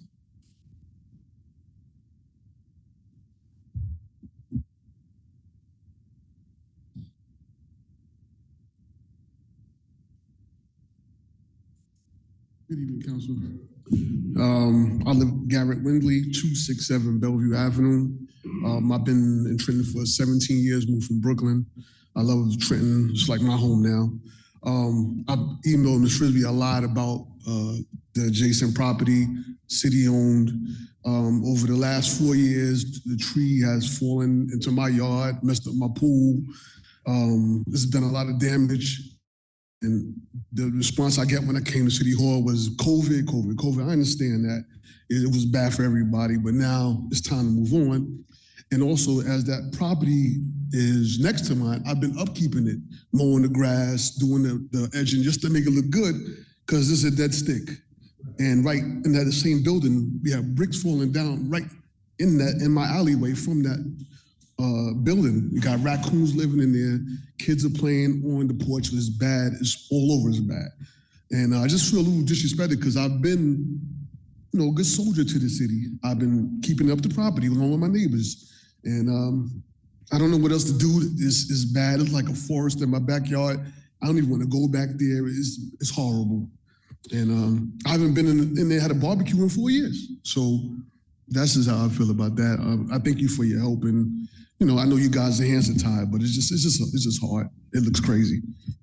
Can you tell us the name of the property again? The property is 265 Bellevue. 265 building is the one with the problem. Right, and I put a tort claim in 2 years ago, but they denied it, said I waited too long, but the tree deteriorated over these 4 years, so I'm like, it's an ongoing problem, but they denied my claim. So that's okay. It. Right. Thank you. Natasha Parker.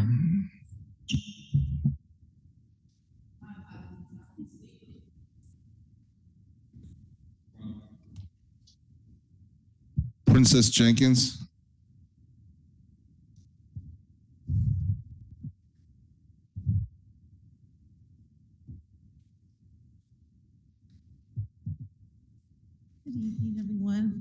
Good evening, everyone.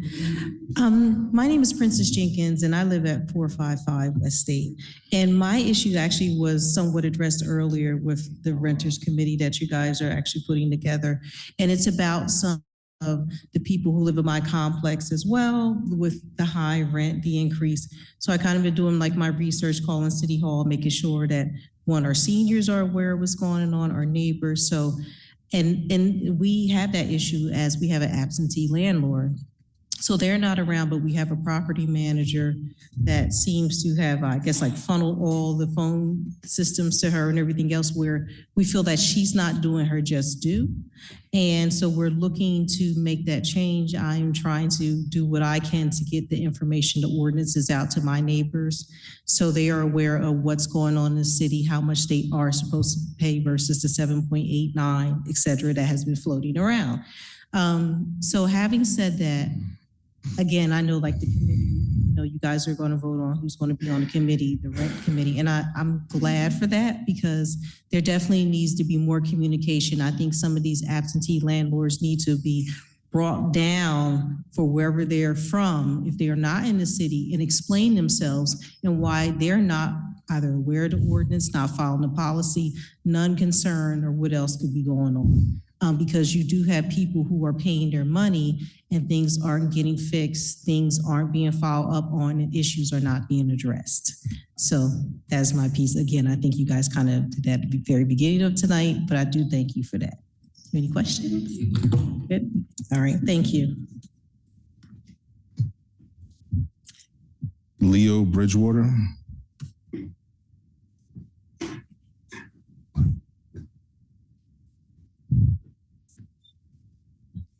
Good evening, everyone. My name is Leo Bridgewater. I live at 133 Jackson Street. I'm here to discuss ordinance number 24-042, the cannabis ordinance. Before I even say anything regarding that, I'd like to invite this body to just indulge me for a minute and turn around, look behind you, take a look behind, for real, look at that. You know what that is? It's a picture of industry. Okay, so I'm not here to talk about a grant or program. I'm here to talk about an industry, one that produced $824 million in revenue for the state of New Jersey in just 1 year. The head of a $1 billion a year industry is your constituent. The first ever director of diversity and inclusion for the state of New Jersey when it comes to cannabis is a Trentonian. You don't care? You don't even want to know him? She lives in your district. You don't even know her. So I just don't understand. Raise your hand if you knew that the Mercer County Airport is a foreign trade zone. Why are we not talking about import and export? Why are we not talking about industrial hemp? What we're talking about is poverty pimping. That's what the real industry is in Trenton is nowadays, poverty pimping. See, if we can't really have the violence in the city go away, because if that goes away, if there's no gang violence, then we don't qualify for grants for gang violence. We don't have the whole thing with housing. It has to be this way. We can hoop and holler all day, but if we are not solutions-based, what are we doing? We're just spinning our wheels and doing the same thing. Again, I'm here to talk about industry. This is the joke. This is what they make fun about us for. Because everything that we do is in direct contradiction to poverty pimping.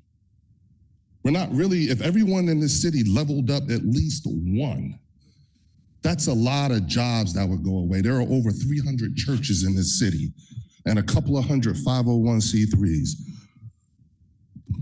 We should be the holiest city in the state, but we keep breaking our murder record. We want to go back to playing this out on our citizens.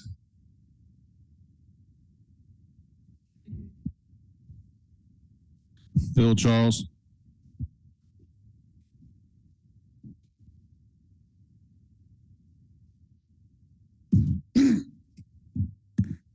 Hello, Council. My name is Phil Charles, resident of 32 Elmhurst Avenue in Trenton, New Jersey. also owner of 13 West Front Street, downtown Trenton, New Jersey. I'm here today to address ordinance 24042, cannabis consumption. I've been a cannabis advocate within the city and the state for over 10 years, and I see this ordinance being counterproductive with the efforts that have been put forward through our state and our local initiatives to end cannabis arrest, and also push forward expungements to help those that have already been previously impacted by cannabis prohibition. We, as Mr. Bridgewater just mentioned, we're looking to usher in $1 billion industry within our state. Trenton being the capital, this is obviously ground zero. I see it as one thing to address the illegal shops that are here in the city operating outside of our current ordinances, but it's another issue to address our residents who are either self-medicating or trying to find a way to help whatever it is that they're currently going through. I see that medical patients have a pass as far as consumption, but unfortunately the medical patient count in the state has reduced just because it is a lot easier for individuals to be an adult consumer compared to registering in the state database and becoming a patient with a monthly allotment that has to be completely renewed on a regular basis. As an advocate, I do not believe everywhere should just be a free-for-all. You know, we do have parks, we have children, and keeping our youth in this city in mind, our youth are the ones that are first more impacted when it comes to these type of regulations. And I know that firsthand. I've been arrested several times within the city as a youth growing up, which led to my advocacy and entrepreneur in the cannabis industry. I think where we are right now is we need more education, we need more awareness, we need more assistance, and assistance with reversing all the damages that's previously been happening with the cannabis prohibition.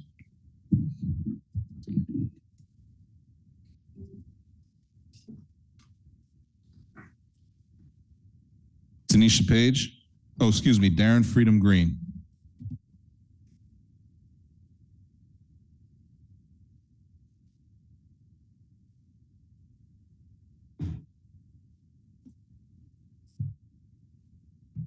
Good evening, Council President, Council members. Darren Freedom Green, 875 New Willow. The immortal James Baldwin said it simply as this: when our faith is broken and the light goes out, we drown in the darkness.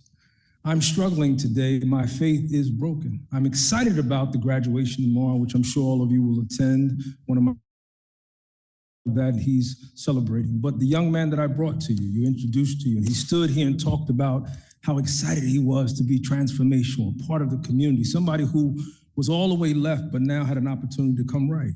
And now, a week before he's supposed to graduate, he was removed from the process. I know you cannot comment on it, it's an investigation, all of that, but we are disgusted, we are brokenhearted behind this, and we want to stand and speak for him because it is important.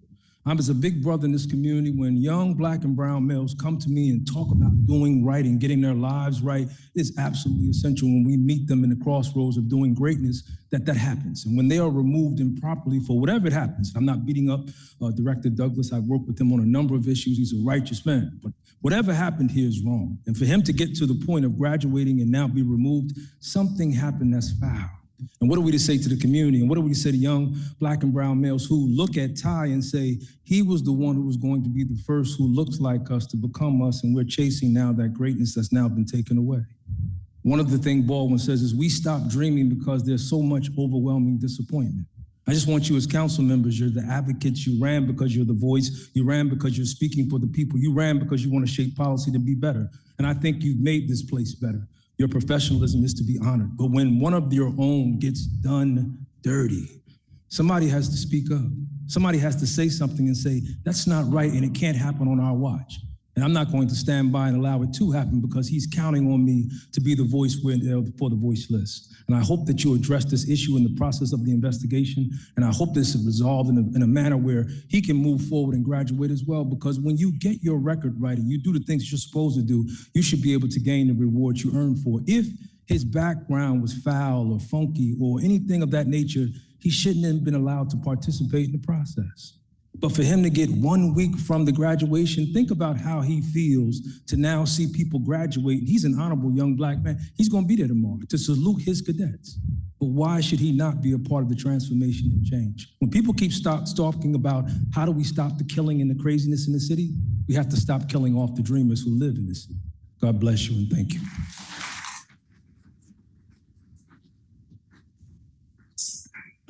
Tanisha Page.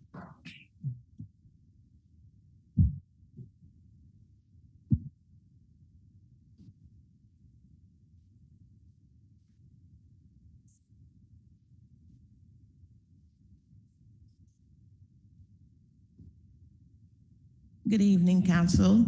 I'm speaking on behalf of Ty Page, the firefighter who went through the whole academy and who did very well. He was inspiration to the ones who was around him, and he's been an asset to the community. So it is with a great injustice that he's not able to graduate tomorrow. And I just think it's highly unfair. I think that he should be able to graduate, and I think that he should be the firefighter that he is destined to be. Thank you for your time.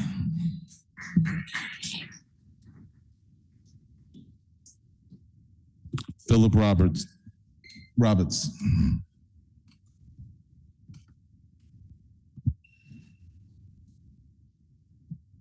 Good evening, Council. My name is Philip Roberts. I live at 26 Trent Street, Trenton, New Jersey. I've been living at that residence for the past 20 years and never saw it going down like this. I've been before you last year and year before the last. And I told you about my street getting deplorable. My wife is sick. I left up just to come to talk to you today again for the third time. I wish I knew the police director, but I've spoken to the city mayor one time when my car was broken into last year. And the street, if you go there now, you will see more than 50 youth, adults running around the street, abusing and saying all other things. They even want to beat me because I'm talking against them. So I've come again for the second time. I'm begging you, please, as council people, and I don't know the police chief, but if he's here or if his deputy is here, I would like for him to take drastic action on that street because someone might lost their life, more than 1, 2, or 3 persons. So I beg that you go there, make some services, run our service. We call it decent living. We are not living decently on Trent Street. And last week I met 2 officers. So I didn't know their position. I asked them, so does Trenton have a community policing? He said, yes. Oh, both of us at Trenton. I said, okay, then you are about 100 yards from my house. Walk on my street down and see the amount of people you will see there vagrant, smoking drugs, selling drugs, yelling. They don't go to bed till maybe 1 to 2 o'clock in the morning. So I'm begging. I even talked to white hair or somebody in the police they call white horse or white hair or who wear. And he promised me with the mayor that they will get rid of it. And it's been so long, they haven't gotten rid of it. And it's getting more and more complicated. So please help me and help my neighborhood. Thank you.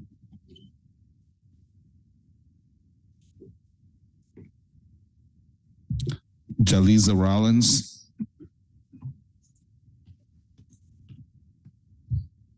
Good evening, Council.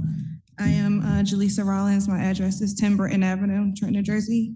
I am also here to speak on behalf of Tyshawn Page and his disqualification from the Fire Police Academy. I feel that what he's doing is commendable, it's positive, and it's productive. I don't believe his opportunity should be taken away due to a matter from his past when he has shown many efforts to improve and grow. I also feel that this being taken away from him may lead to discouragement for our youth.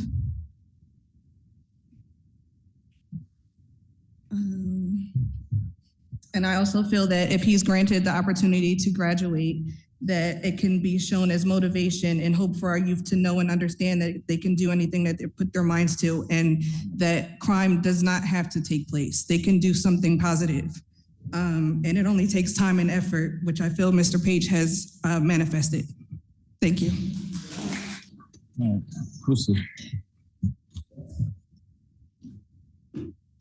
Sean Page.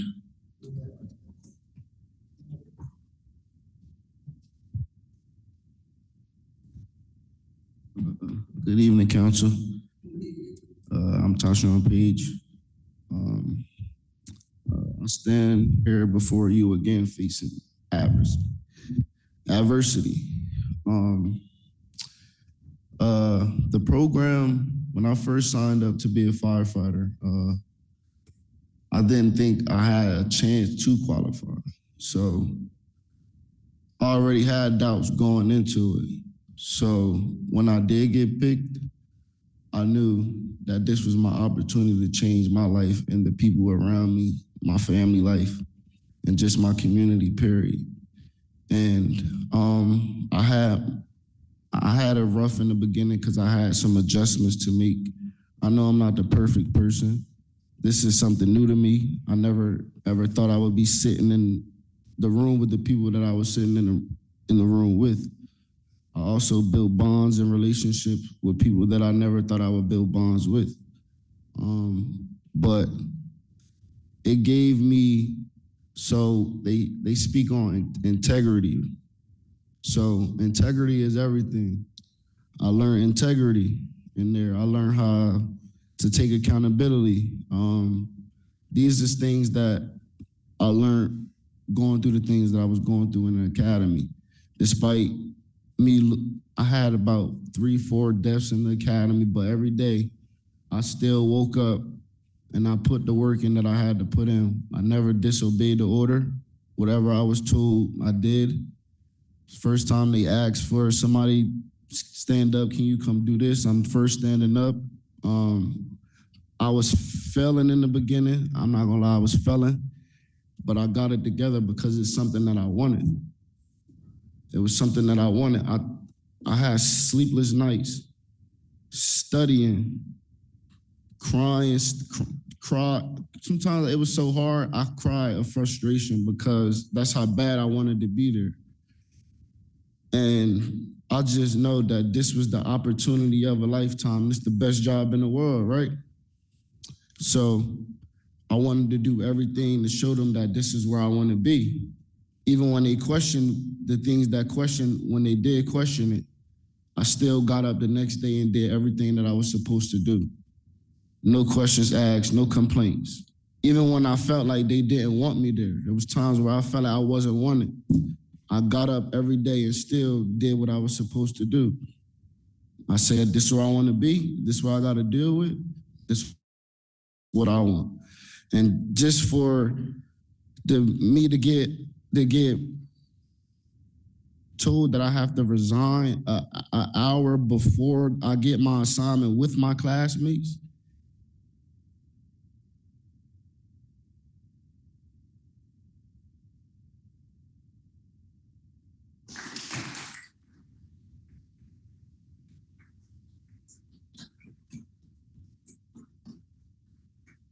John Dockery.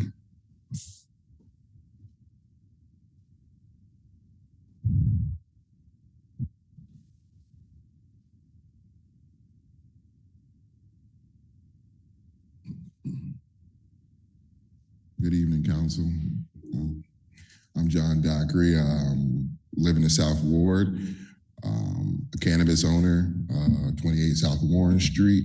And Excuse me, Mr. Dockery, we need your actual physical address, please. my physical address is 1036 Lamberton Street. Thank you. New Jersey. My business is 28 South Warren. I'm here today to come to you to let you guys know I feel like the city of Trenton has failed me. I've been open for 30 days. I've had to lay off every employee that I've had. I cannot compete with legal shops because I can't sell cannabis for that price. I also feel like as a whole, we're letting the city down because of the safety of the cannabis that these guys are selling. It's not tested. We don't know where it's from. We don't have no control over what's in it, nothing about it. I feel like the city should do something about it now instead of waiting until later. I've done everything the city asked me to do. I've spent hundreds of thousands of dollars to open this business in my city. There's people here that run these shops that are not from my city. I would appreciate if the council would do something about it. That's my comment.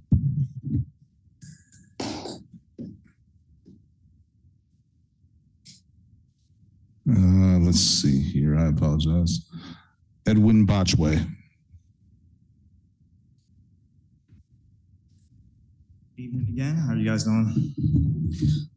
So just listening to some of the, I'm sorry, Evan Botchway, 71 Clark Street, Trenton, New Jersey. Okay. Yeah, so just listening to some of the issues that you guys have gone through tonight, going through the budget, hearing that we're about $12 million over budget, and some of the other issues that are going on. I think that one of the solutions is kind of more of a question and a suggestion all in one, but as far as using housing to really alleviate some of the problems that we have in the city. I know Trenton owns a lot of properties that currently is either uninhabitable or just vacant at the moment. And I haven't seen anything thus far as any type of land bank or any type of process that's streamlined to allow people to buy some of these properties and build homes that they could actually now reside in the city. And I think there's a lot of evidence in areas like Detroit and Newark that have actually utilized the land bank to be able to revitalize a lot of neighborhoods and change the way a lot of these tougher neighborhoods look. So my suggestion would be to say, we need to figure out a way to put together some type of land bank or some type of program that allows residents of the city or people looking to purchase a home or purchase land in the city to be able to do so without having to jump through a bunch of different hoops in order to acquire the properties. I think that the way people view their neighborhoods, the fact that people don't want to live on the neighborhood or live on the street where it has a bunch of abandoned houses, it affects the ability for someone to sell their home, how much they can sell their home for someone looking to move into the city, the fact that they're moving into a block that has 4, 5, 6 abandoned houses, it really makes it hard for people to look at the city as somewhere that they would like to call home. And as long as I've been here, I've always looked at Trenton as a major opportunity, given its location, it's centralized in the state. It gives someone an opportunity to work in North Jersey, South Jersey. You can take the train to New York, to Philly. It really gives someone an opportunity to travel. And for a lot of young professionals that are looking to purchase their first home, affordability is a big issue across the state. I think a lot of people are moving out of other areas to New Jersey for that specific reason. And I think that right now, Trenton hasn't done much to be an attractive area for people to come to. As a realtor, I've worked with people that can't afford anywhere else, but still look at Trenton as somewhere that they don't want to be. And I think that has to change. So I think that creating an opportunity for people to purchase some of these city-owned properties, we've had issues with other people that are saying some of these properties are now becoming an impedance on their own property. They're paying taxes, and now we're asking them to increase their taxes, all while not handling a lot of these empty and vacant properties. So I think that, again, creating some type of program that allows people to purchase these properties and actually build homes on it is definitely something that's very important. All right, thank you. Thank you. Larry Holman.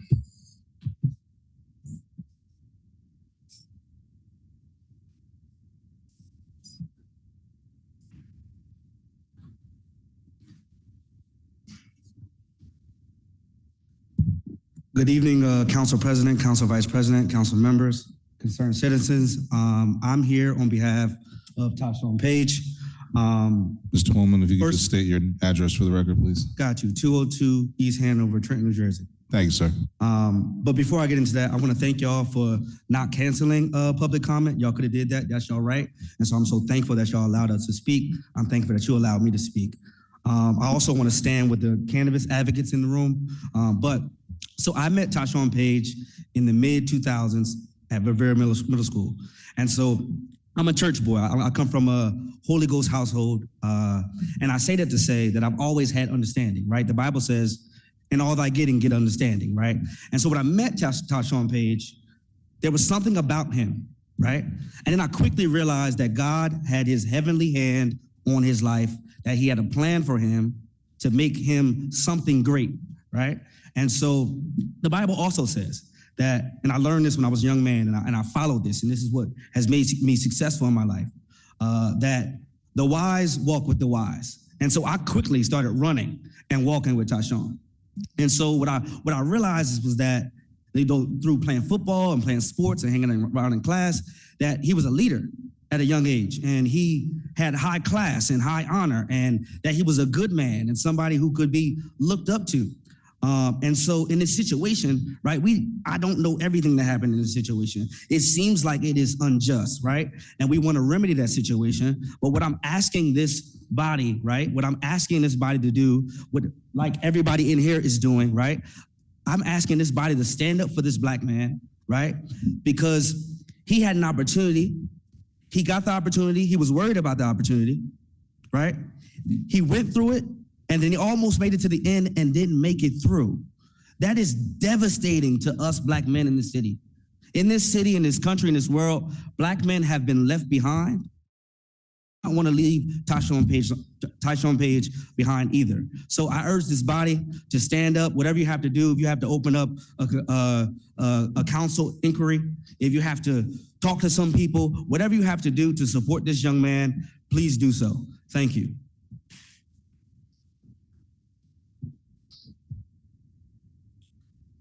Keon Jones. Keon Jones.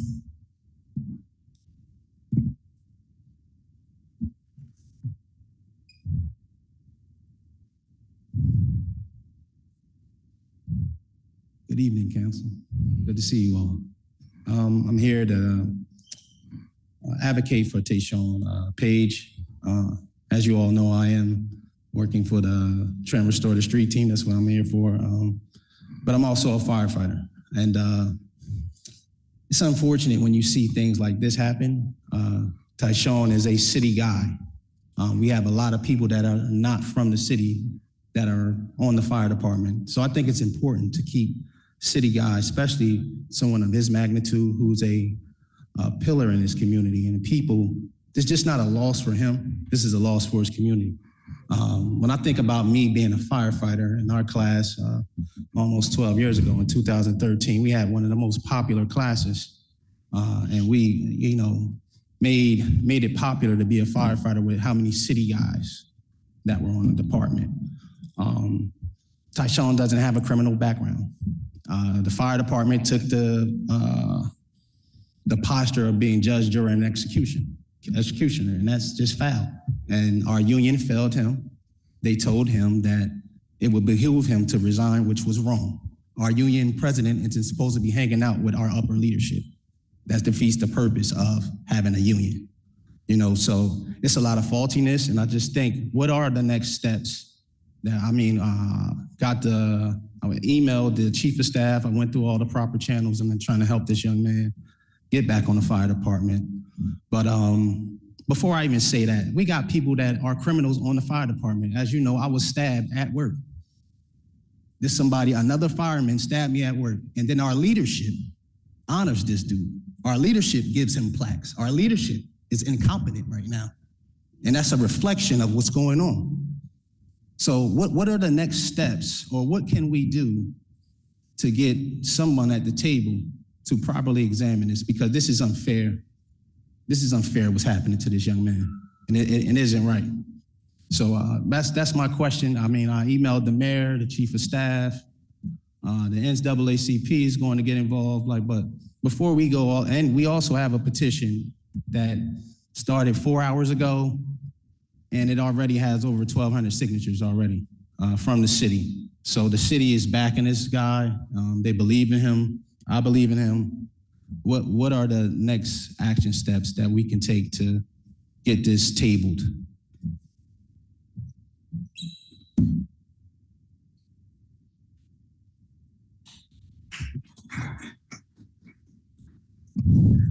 Kevin Blake.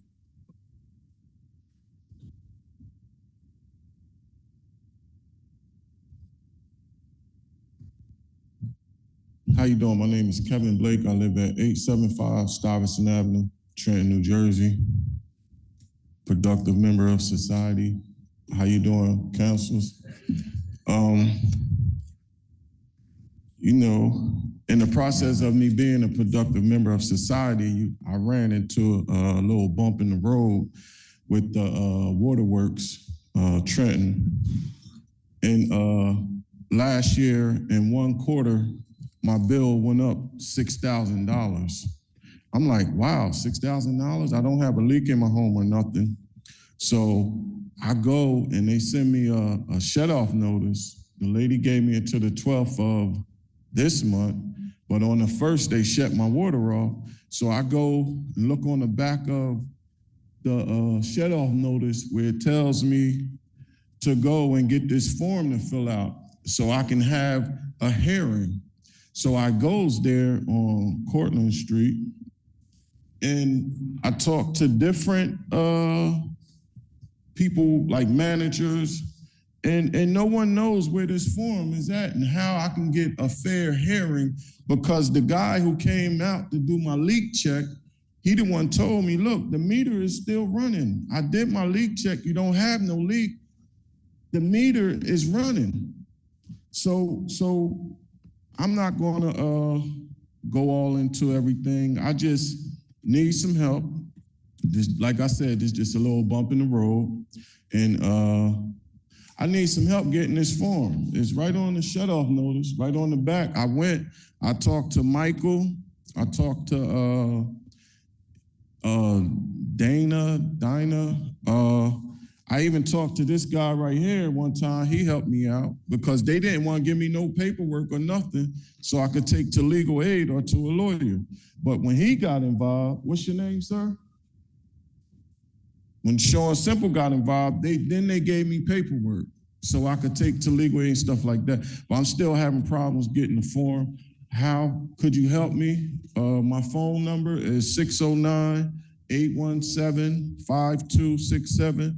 Again, my phone number is 609-817-5267. I stay at 875 Stuyvesant Avenue. I am a proud homeowner, and I need help because I feel like I've been taken advantage of. And then they gave me 1 year to pay the $6,000. They want me to pay almost $400 a month. And then when I called to get the meter out of my house, they didn't do a reading for 5 years. They went back 5 years on me. Why y'all didn't come out to me? I'm thinking, because I'm a fresh homeowner, I'm thinking this the regular price for water. They was charging me $350 every quarter. Thank you, sir. Sounds like they were doing estimated readings and then changed something around and did actual. So the director, Sean Simple, is here. If it's okay with BA Cruz, you can give or exchange information with the director, and then he can maybe assist and tell you where to get that form from, right? So they move when he speaks because he's the director. Okay, thank you. Mr. Garcia. Certainly. Quayshawn Williams.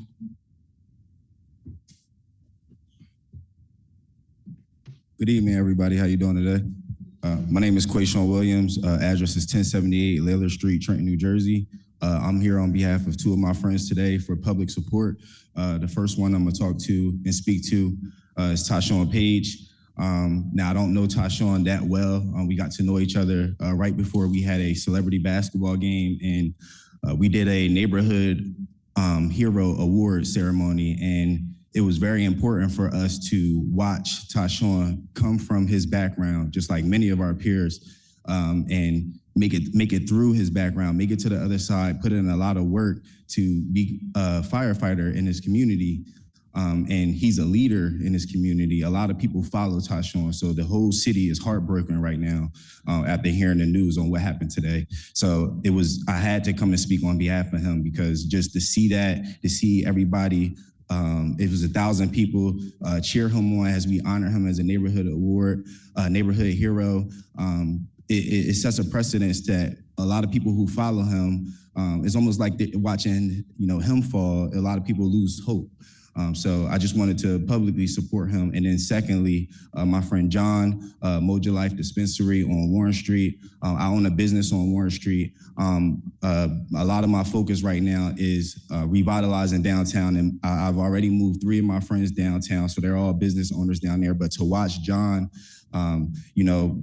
build his business from the ground up, come from the legacy side, establish an actual dispensary, and how the city is not upholding the laws and allowing other dispensaries that are not legal to be able to thrive while he's struggling. He had to lay off his whole entire staff, and I'm watching it. I'm building relationships with these people. He had to lay off his whole entire staff. Now he's operating his business with just him.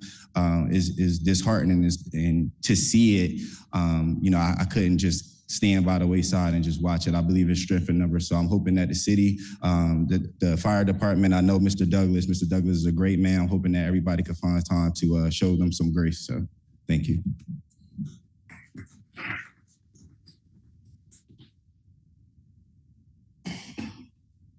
Okay, Madam President, that is all the public comment individuals that I have. If it's your wish, you can start with any council member you wish for civic comments. Thank you.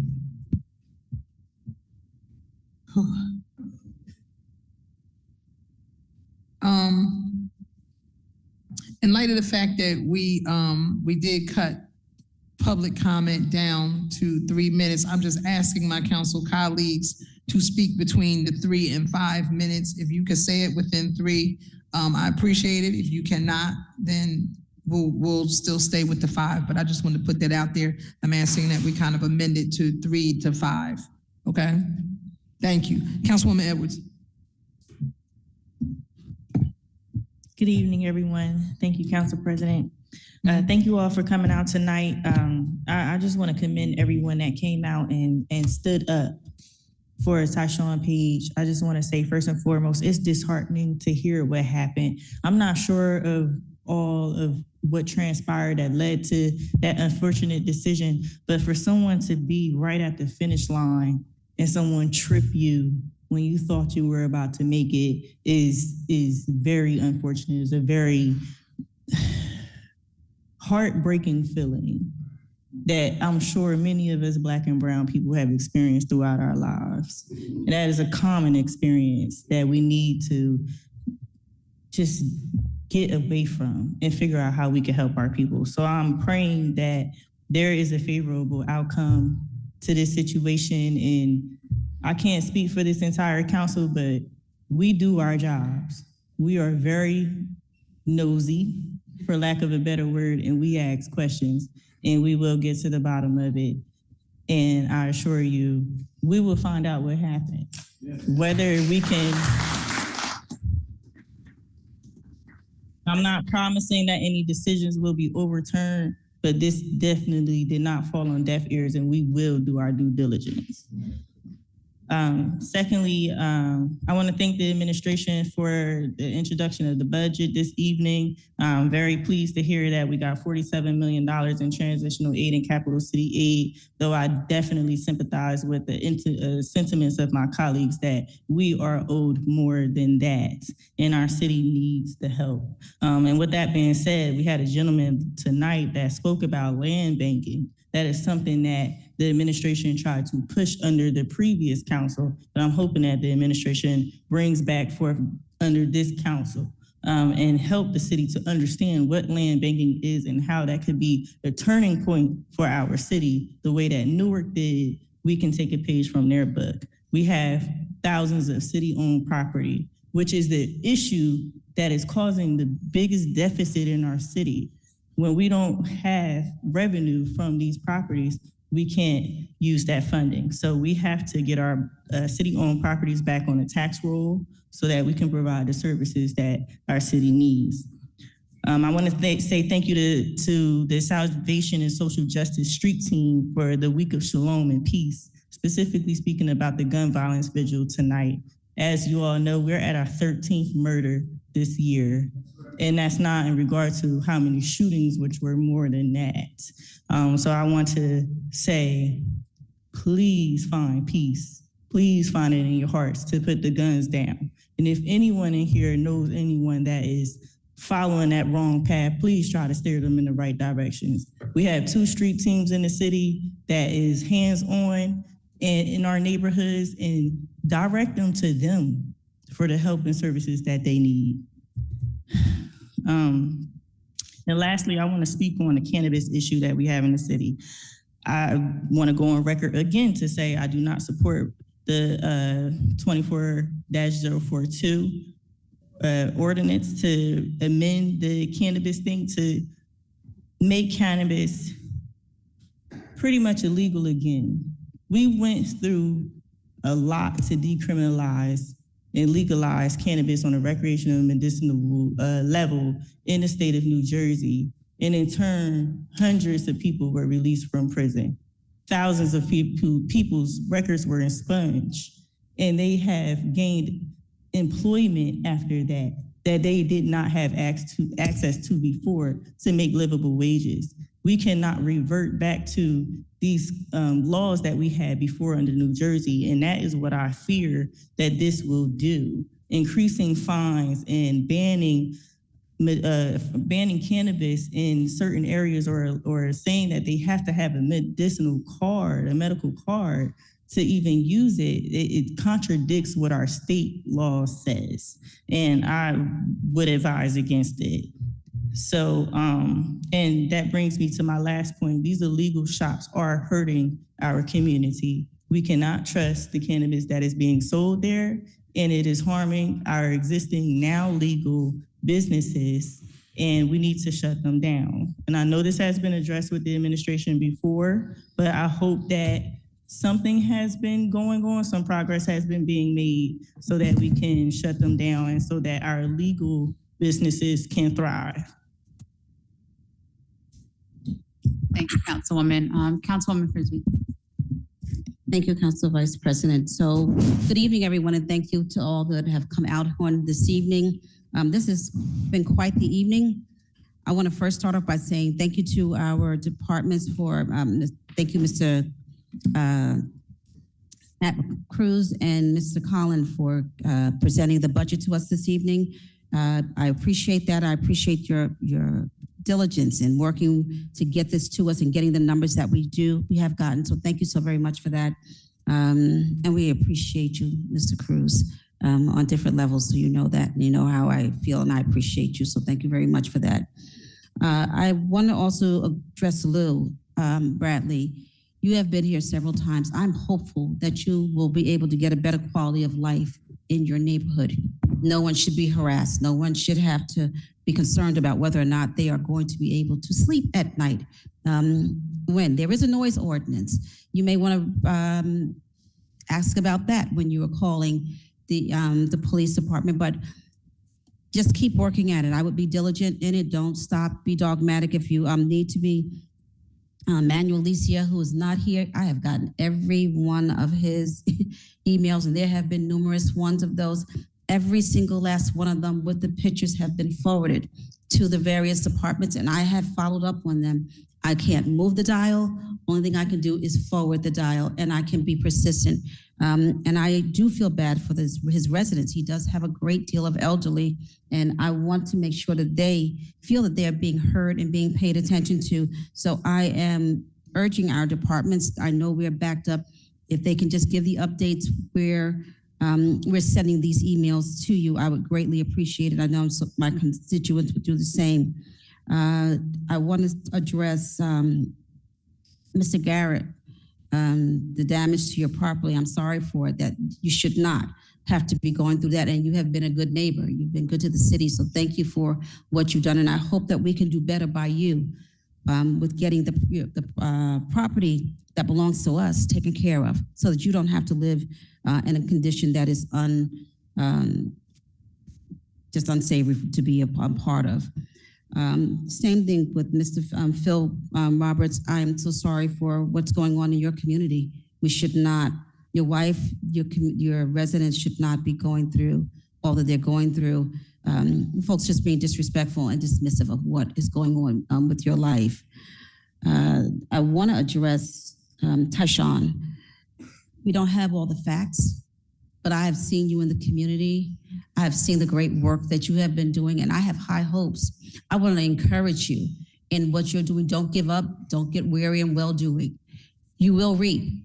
We don't know what all happened, what all transpired, but I'm crazy enough to believe that it can turn itself around and that right can come out of this on your behalf. Don't be discouraged. You said, I know that there are folks who you didn't, you weren't doing well in the beginning, but you could have dropped it. You could have put it down and left it, but you persisted and you kept on. And you are that story that we want. You're that comeback story. We want you to stay in the game. Don't be discouraged. Be encouraged, and just know that there are others who are watching, and I'm hopeful that our city will do what is necessary so that we can get this together. And I thank you for being out here. I thank everyone that spoke on his behalf. It took a lot, so I want to thank each and every one of you who came out here and spoke on his behalf. It wasn't easy. Some of you just are in different places, different positioning, so I'm grateful for that. The cannabis issue, 24-042. I am not for criminalizing our recreation. And that's what it feels like right now. We have to give some alternative. It doesn't make sense for us to say, okay, we're gonna legalize cannabis, but we're not gonna make it legal for you to smoke it. Where do you have to go?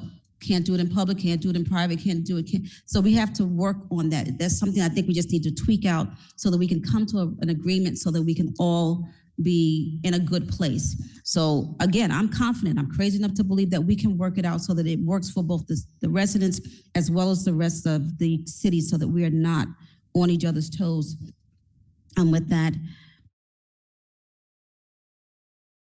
Kevin Blake, I did see you, I did hear you. I'm running out of my time right now, and I do want to just say, I want to read the part of our mission statement that says, recognizing that the people of Trenton have made us guardians of the public trust. We're committed to govern with integrity and fiscal responsibility, to seek excellence in the city's operations, and to serve all the city's people with respect and compassion. I wish everybody well, and I am hopeful and I'm optimistic we're going to get it together as a city. Thank you. Thank you. Councilwoman Gonzalez. Thank you, Council President. Thank you, everyone, for being present. Thank you to all of those who came and spoke. I want to say thank you to our administration for fighting for us to get more money in our budget. So I want to say thank you to you and the DCA. As my colleague stated, we do deserve more, but we are going to take what we can get as of right today. I appreciate that increase from last year to this year. So thank you for that. I also want to say thank you again for working diligently for us to get the rent stabilization board going, because that is a critical issue in our city, and it is really affecting a lot of our tenants, a lot of our residents, and our landlords. And so I want us to have a fair, open process for both tenants and landlords here in our city of Trenton. Mr. Cruz, thank you for all of your work, and Mr. Colin Cherry, I want to say thank you, Mr. Cruz. I know this is the last time you'll be presenting a budget to us. As far as the land bank discussions, that has been something that has been brought up, so I am looking forward to that, hopefully coming forth to us in the future, in the next year or two, so that our residents are educated on how that can be beneficial for all of us here in the city of Trenton. Mr. Dackery, I am so sad to hear about what you just reported on today, and we are trying to see how we can get these illegal shops shut down, so just know that we are working on that. To all of the other residents, there was a couple that spoke, Mr. Bradley, Mr. Phillip, Mr. Garrett. Please know that we are listening. We appreciate you coming to share your concerns and the things that are going on, because we are taking notes and definitely will be following up on those issues that you guys share with us. In regards to Mr. Tyshawn, I've known Tyshawn since he was about 12, 13 years old, I want to say. And I've seen this young man grow. I know the challenges that he has faced.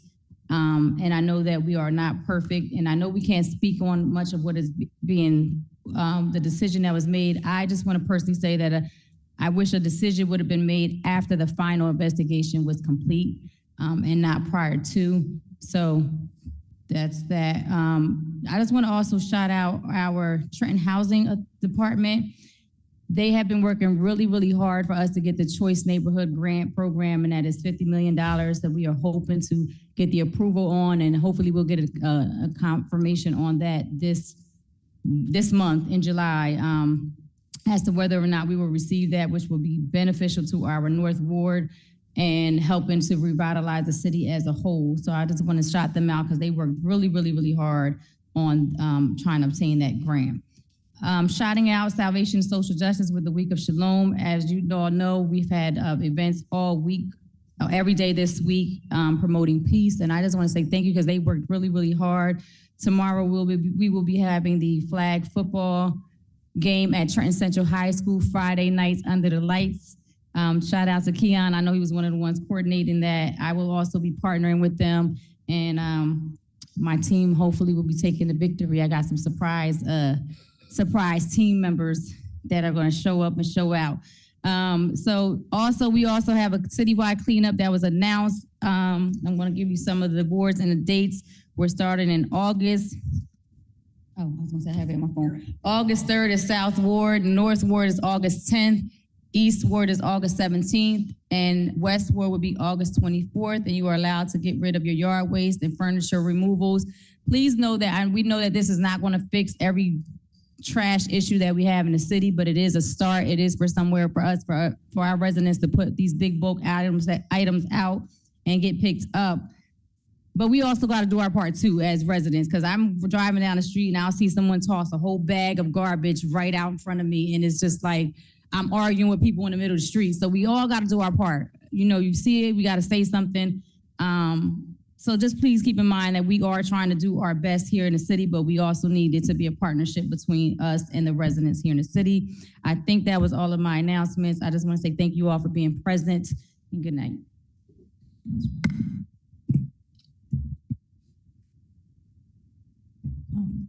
Councilwoman Williams. Thank you, President. First of all, thank you everyone for being here tonight. A lot going on, a lot of serious stuff, a lot of business for the city, but also some announcements, and I want to share some also. Just want to congratulate Salvation Social Justice and the Restorative Street team for a very successful week of Shalom so far. I've been able to attend 2 events, the prayer vigil, as well as one a few days ago at the Father's Center for returning citizens, which was also attended by FedEx, Domino's Pizza, the City Office of Returning Citizens, State of New Jersey Health Department, the Latin American Legal Defense and Education Fund, and many other groups. And also Brother Gene Bowie did an excellent presentation on obtaining job skills and how to incorporate skills that folks already have. And you can see from those in attendance that it meant a lot for them to be there, to be respected, to see that they do have a second chance and have a way forward. So it was an honor to be there. I have a couple announcements additionally. The North Ward Citizens Police Advisory Council, the next meeting will be on June 24th, 5:30 at Galilee Baptist Church. Please attend. We're gonna have a special guest, Officer Nathan Davis, who's a chaplain for the Trenton Police Department, to find out more about what they do, how they work with the department, work with the community. I also, as far as some business tonight, I want to thank the administration and the fire director for the resolution appropriating money for the concrete for the 2 firehouses. So we have those floors fixed because that's been an ongoing issue. So thank you very much. Also, for Ms. McCoy, she's not here with the Watershed Institute. It was good to have her here because she wanted to start getting word out into the community about some of the water issues that are happening, how Trenton could be incorporated into that. So I am sure we will be hearing more from her, and I look forward to partnering with the Watershed. Ms. Clark, from Pine Street, Ms. Janelle, I would like to speak with you at some point if you could. So please, let's get in touch with each other to see if we can find out what happened, why the taxes are going up so much, and see if we can hopefully find a solution for you. So we don't want you to leave Trenton. We'd love to have you be able to stay, ma'am. regarding what the situation is with Tyshawn, can't really say too much because we don't have, there's a legal parameters with us, I'm sure people could appreciate, but we did meet Tyshawn last year when he came to city council and spoke to us about what had happened to him previously. He was unfairly arrested and wanted to become a firefighter. And it was really an amazing story. And it was really powerful to hear his journey and what he wanted to do. So I am hoping that there can be a resolution some way. We have to get all the information. As my colleague said, we're very nosy. I'd like to say we're very thorough, but she's right, we are nosy. But we will do everything we can to make sure we get all the facts and we help make whatever involvement we have to be a righteous involvement.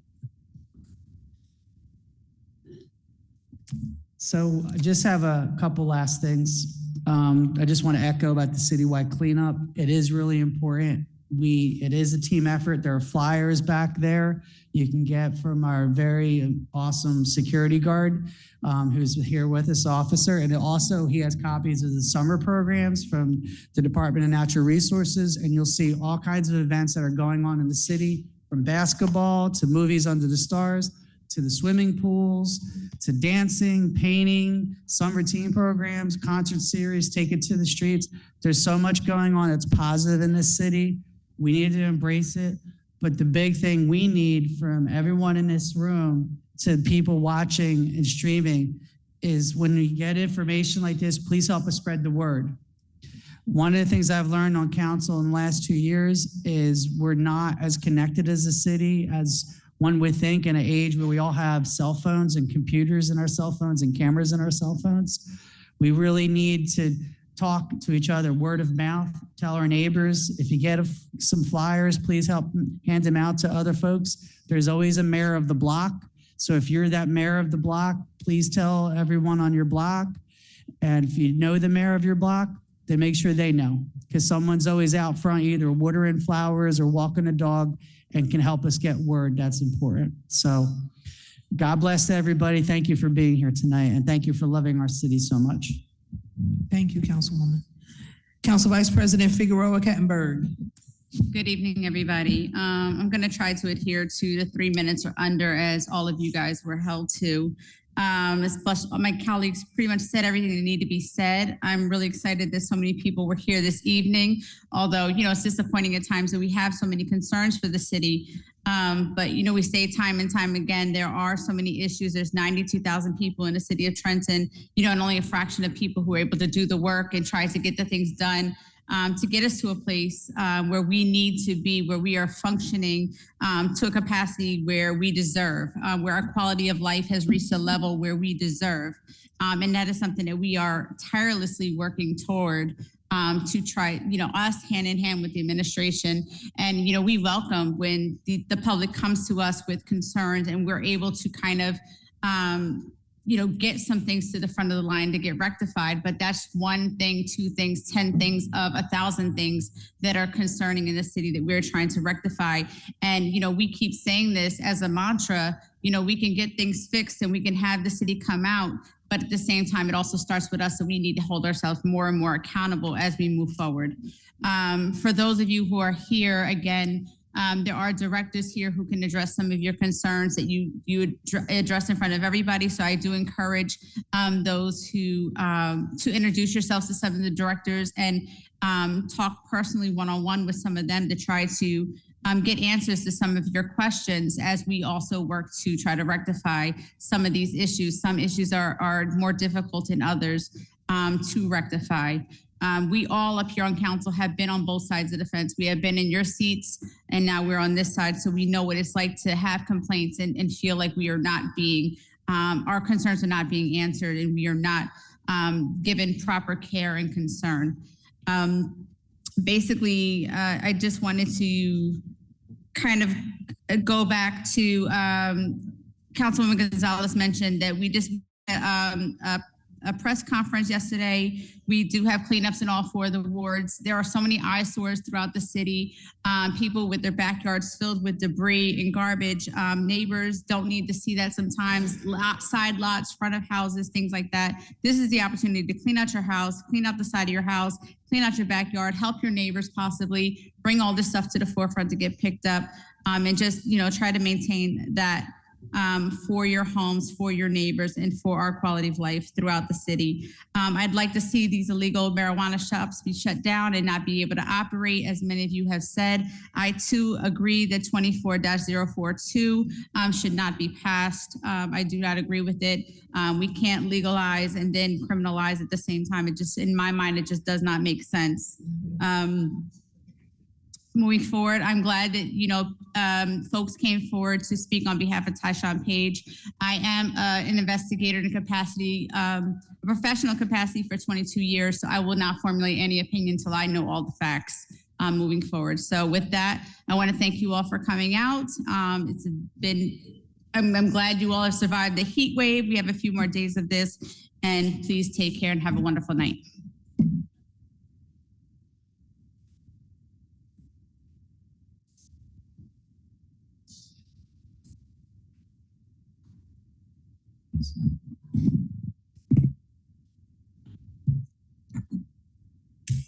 Good evening, everyone. Thank you for being here tonight. Thank you to those that stayed here tonight. Thank you to those that spoke tonight.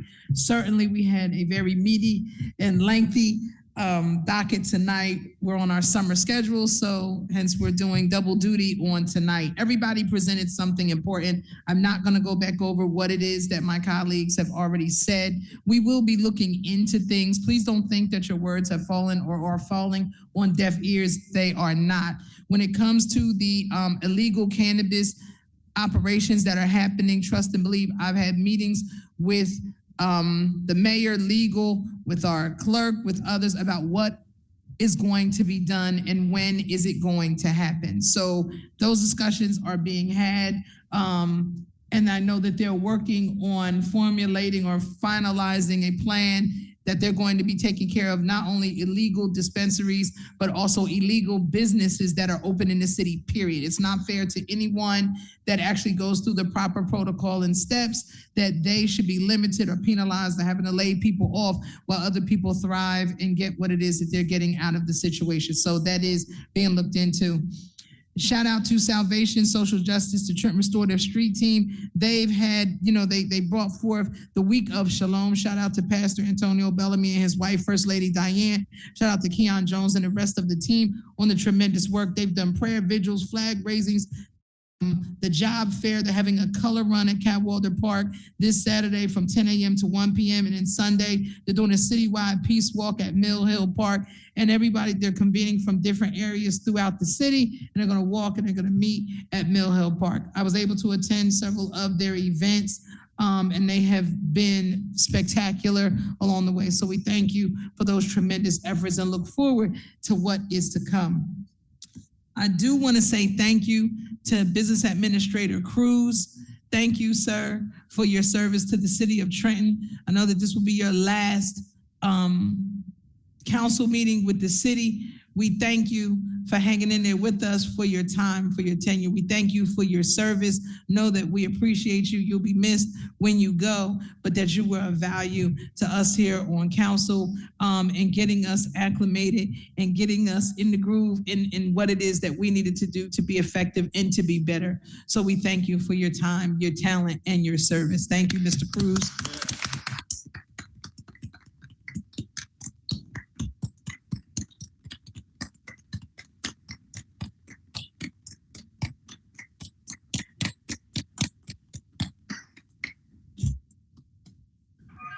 We wish you the very best and continued blessings on your journey, even though you chose to abandon us. So life goes on. We thank you. We thank You could come back, saying. We thank you. That's right. All right. So I do want to say, I'm going to stop here. Well, no, I'm not. If Mr. Kaloji walks a little bit faster, then I'll close out with what it is I have to say. Mr. K, can you walk a little bit faster? Just a little bit faster. Just a little bit faster. So I just want everybody to know that we have a star among us. I call him the godfather of law. So Mr. Kaloji was named in the 2024 Insider edition of the 100 Legal Power List. Mr. K came in at number 19. So let's give it up to Mr. Kaloji. Yeah. Oh, yeah. That's right. Contrary to popular belief, he does have his own practice too, but he's our lawyer. So congratulations, Mr. K, and thank you for everything that you do for in helping counsel and getting us on track and for the city of Trenton. We really do appreciate you and everything that you do for and with us. With regards to Tyshawn, I'm going to say this. We are looking into it. That's where I'm leaving it, okay? So we are looking into it. It's not on deaf ears. Again, as my counterpart, Council Vice President said, I too have investigative experience. We're going to listen to what it is. We're going to see what it is, and it's going to be what it's going to be, right? But if anything unfair was done, that will come out in the wash. But I'm going to say that with our director that heads up the fire department, Director Douglas has done a stellar job thus far, in my opinion, with the things that he has done. And so we will look and see and listen and hear about what happened. If anything can be done, then if the administration decides that that is the direction in which they will go, then that is the direction that they will go. All right? But we wish you the very best in everything. That being said, thank you everybody for coming out. God bless and good night. And we'll see you at our next meeting in August. Mr. Garcia. Certainly, Madam President, moving on with the agenda. Madam President, if you want to ask for a motion to approve the minutes of yes. April 2nd, April 4th, April 16th, May 9th, May 21st, and May 23rd. Welcome. May I have a motion to approve all the minutes mentioned by Clerk Garcia? So moved. Second. Thank you. Roll call, Councilwoman Edwards. Yes. Vice President Figueroa Kettenberg. Yes. Councilwoman Frisbee. Yes. Councilwoman Gonzalez. Yes. Councilman Harrison. Yes. Councilwoman Williams. Yes. Council President Feliciano. Yes. Excuse me, everybody, don't leave yet. Everybody, don't leave yet. I am so sorry. Councilman Harrison, I want to give you the right to have your public comment, your civic comment. I'm so sorry. Did you want to say anything to them about anything? I was just going to wish Mr. Adam Cruz the best. You've been awesome. You've been a pillar for this great city, and been a pleasure working with you. So I wish you and your family nothing but the best. Thank you, Councilman. You're welcome. Okay. All right. Thank you. All right, y'all. Y'all can go if you want to go. I just want to make sure if he had anything to say. All right, Mr. Garcia, continue. Thank you. Can you turn your mic on, Mr. Garcia? Yeah, I can definitely do that. I'm sorry, Madam President. My apologies. If you would ask for a motion to approve communications, petitions, and reports. Yes, may I have a motion to approve communications, petitions, and reports? So moved. Second. Roll call, Councilwoman Edwards. Yes. Vice President Figueroa Kettenberg. Yes. Councilwoman Frisbee. Yes. Councilwoman Gonzalez. Yes. Councilman Harrison. Yes. Councilwoman Williams. Yes. Council President Feliciano. Yes. Motion carried. Thank you. Moving on to ordinances for second reading and public hearing. Ordinance 24-27, bond ordinance providing for roadway repairs in various areas serviced by Trenton Waterworks, including by and in the city of Trenton, in the county of Mercer, state of New Jersey, appropriating $5 million therefore, and authorizing the issuance of $5 million of bonds or notes to finance the cost thereof. Are there any members of the public that wish to speak to this ordinance at this time? Seeing none, Madam President, if you want to ask for a motion to approve. May I have a motion to approve? So moved. Second. Noted. Roll call, Councilwoman Edwards. Councilwoman Edwards. Yes, I'm sorry.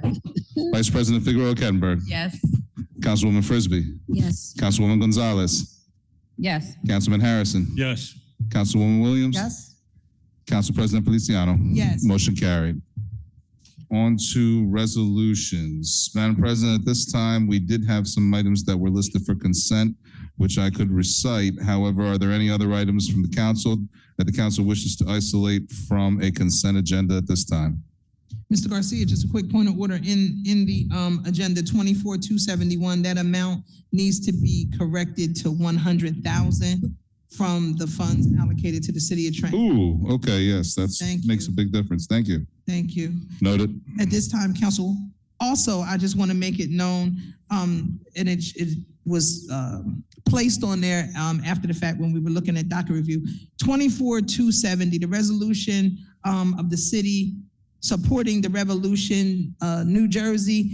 It was Councilwoman Teska T. Frisbee. So we have that noted on there that actually presented that to us for consideration. And then the administration went ahead. I had looked back in time at emails that we had gotten before. So I like to have our council members get credit for the great works that they bring forward. So thank you for that, Councilwoman Frisbee. It is noted as such on the resolution. At this time, are there any questions from council about any of the resolutions there before we move to consent agenda? Council President? Yes. 24,275. 24,275. Okay. And then, pardon me. 24,288. And that would cover the next set of resolutions, 24,289, 290, because my question would just be about the financing. Okay. So I will say 288, ma'am. Okay, so we have 24,275, 24,288, 289, and 290? Yes, ma'am. Thank you. Any other council members with any resolutions that you would like to discuss before we move to consent agenda? Actually, if I could add 291. Which 291 also. And 291, thank you. Anyone else?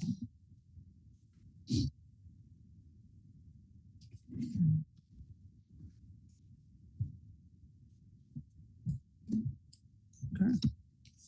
All right. So again, we want the public to know that we just don't overlook stuff and just let it slide. We ask very concise questions when we meet with the administration, and everything is funneled through to our council colleagues, and we ask questions, all along the way before we even get here tonight. So please don't think that we don't ask questions. The questions are being asked. Okay, so we will begin with 24,275. Thank you very much, ma'am. You're welcome. So Director Wilson, my question actually lies for 75 and 76. It's the same financing source. So I just wanted, if you could just highlight this grant program and the purpose of it.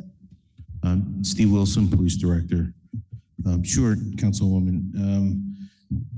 275 and 276 are grants from the federal government awarded through the county to the city of Trenton, Hamilton Township as well. And what it is for items that we will utilize in fight for anti-violence fight, and for items such as laptops, cameras that we would be utilized by our shooting response team, our crime suppression units. They're specialized, not just regular IT equipment that we would normally have for the department, but it has to be for specialized anti-violence initiatives. And that's for both of them. Oh, okay. And then just real quick, because they list 2021 and 2022, are these monies that we were owed previously? Yes, these are reimbursements for things that we've purchased already. However, because of issues that were beyond the city of Trenton that had to deal with the county and whatever's going on over there was kind of delayed. Understood. Thank you very much, sir. Okay, thank you. So Councilwoman Williams, when you're finished asking Yes, the ma'am. questions, please let us know if we can go ahead and will move do. the item back to consent.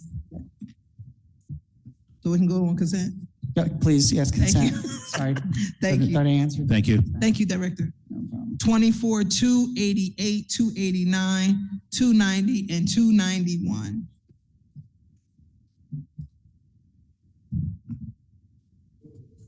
Good evening.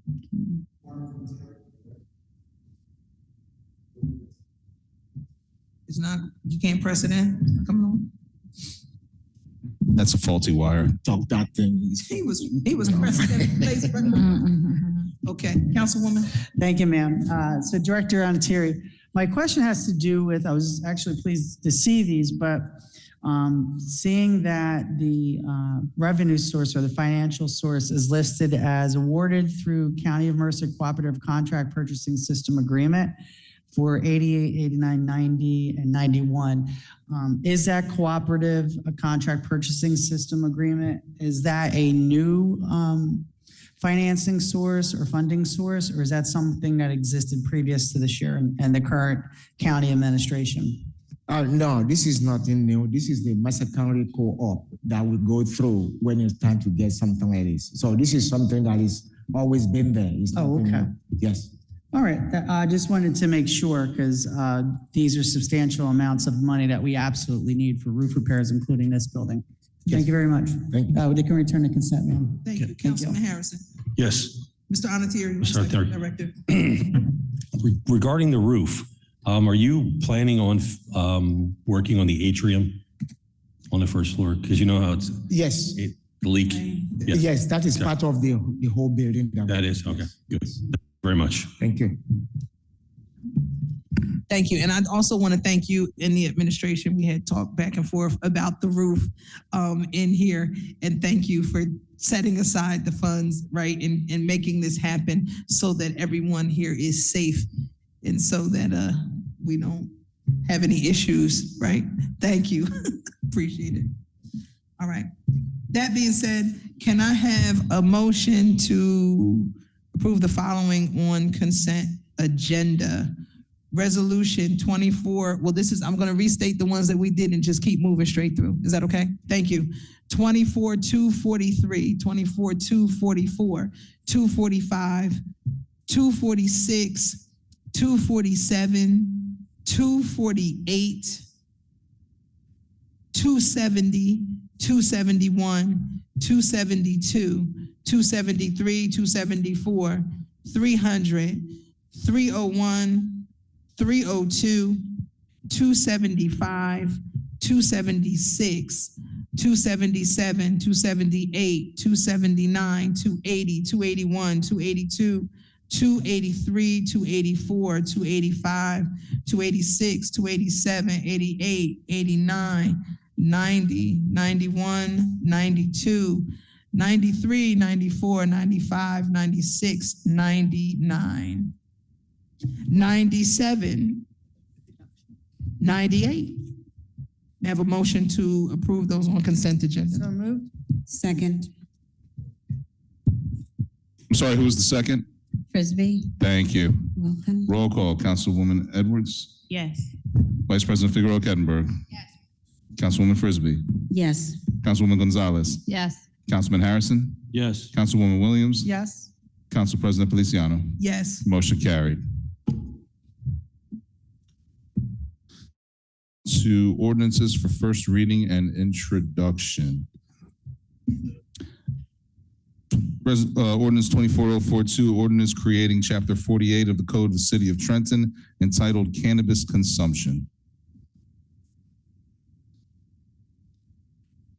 Madam President, if you want to ask for a motion to approve this resolution first reading. Council President, if I may, Yes. administration is going to pull that. Thank you. That's why I was Noted. hesitating. Noted. That's why I was quiet. I was looking down. I was waiting for it. Thank you. Noted as pulled by law. Thank you. Ordinance 24-045, ordinance authorizing the sale of city-owned property commonly known as 217 Bruning Avenue and identified on the city tax map as block 22801, lot 9, pursuant to NJSA 40A:1213B5 to Nilsa Reyes for the sale price of $4,000. Can I have a motion to approve? So moved. Second. Noted. Roll call. Councilwoman Edwards, Yes. Vice President Figueroa Kettenberg, Councilwoman Frisbee, Yes. Councilwoman Gonzalez, Yes. Councilman Harrison, Yes. Councilwoman Williams, Yes. Council President Feliciano. Yes. Motion carried.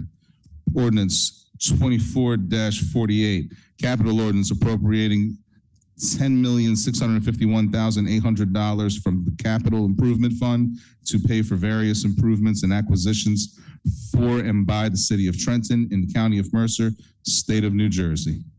May I have a motion to approve? So moved. Second? Roll call, Councilwoman Edwards. Yes. Vice President Figueroa Kettenberg. Yes. Councilwoman Gonzalez. Yes. Excuse me, Councilwoman Frisbee. Got me? Yes. I'm sorry. Once again, Councilwoman Gonzalez. Yes. Councilman Harrison. Yes. Councilwoman Williams. Yes. Council President Feliciano. Yes. Motion carried. Ordinance 24-49, an ordinance providing for and establishing procedures for executive sessions of city council. Can I have a motion to approve? So moved. Second? Sorry, that was moved by, Williams? and the second was? Edwards? Thank you. Roll call, Councilwoman Edwards. Yes. Vice President Figueroa Kettenberg. Yes. Councilwoman Frisbee. Yes. Councilwoman Gonzalez. Yes. Councilman Harrison. No. Councilwoman Williams. Yes. Council President Feliciano. Yes. Motion carried. And Madam President, we did have one proposed ordinance that was put on the docket. That ordinance will take place for second reading in August due to deficient notice. So that will be 24041, and that will be heard in August. Thank you. That being, go ahead. Yes. Can I go back to my vote? And I want to say no to 49. I'm sorry, because I was just thinking we was going into voting to go into executive session. Okay. Okay, I know it's probably not gonna make a difference, but I hang want on to one say. second. So that was a no, understood. Thank you. And for me, YG, no. for me, for My 49, apologies. I don't want to say no, but I do want to abstain till we get more information. Take this. So let me say this then. Executive session. So let me say this, because I did forward all council the explanation of this that Mr. Kaloji had created for us, because we did not have it. It was not by request. It was by Mr. Kaloji's suggestion, in order to help things make sense for us. So Mr. Kaloji, could you explain to council the purpose of 2449 with the rules of executive session?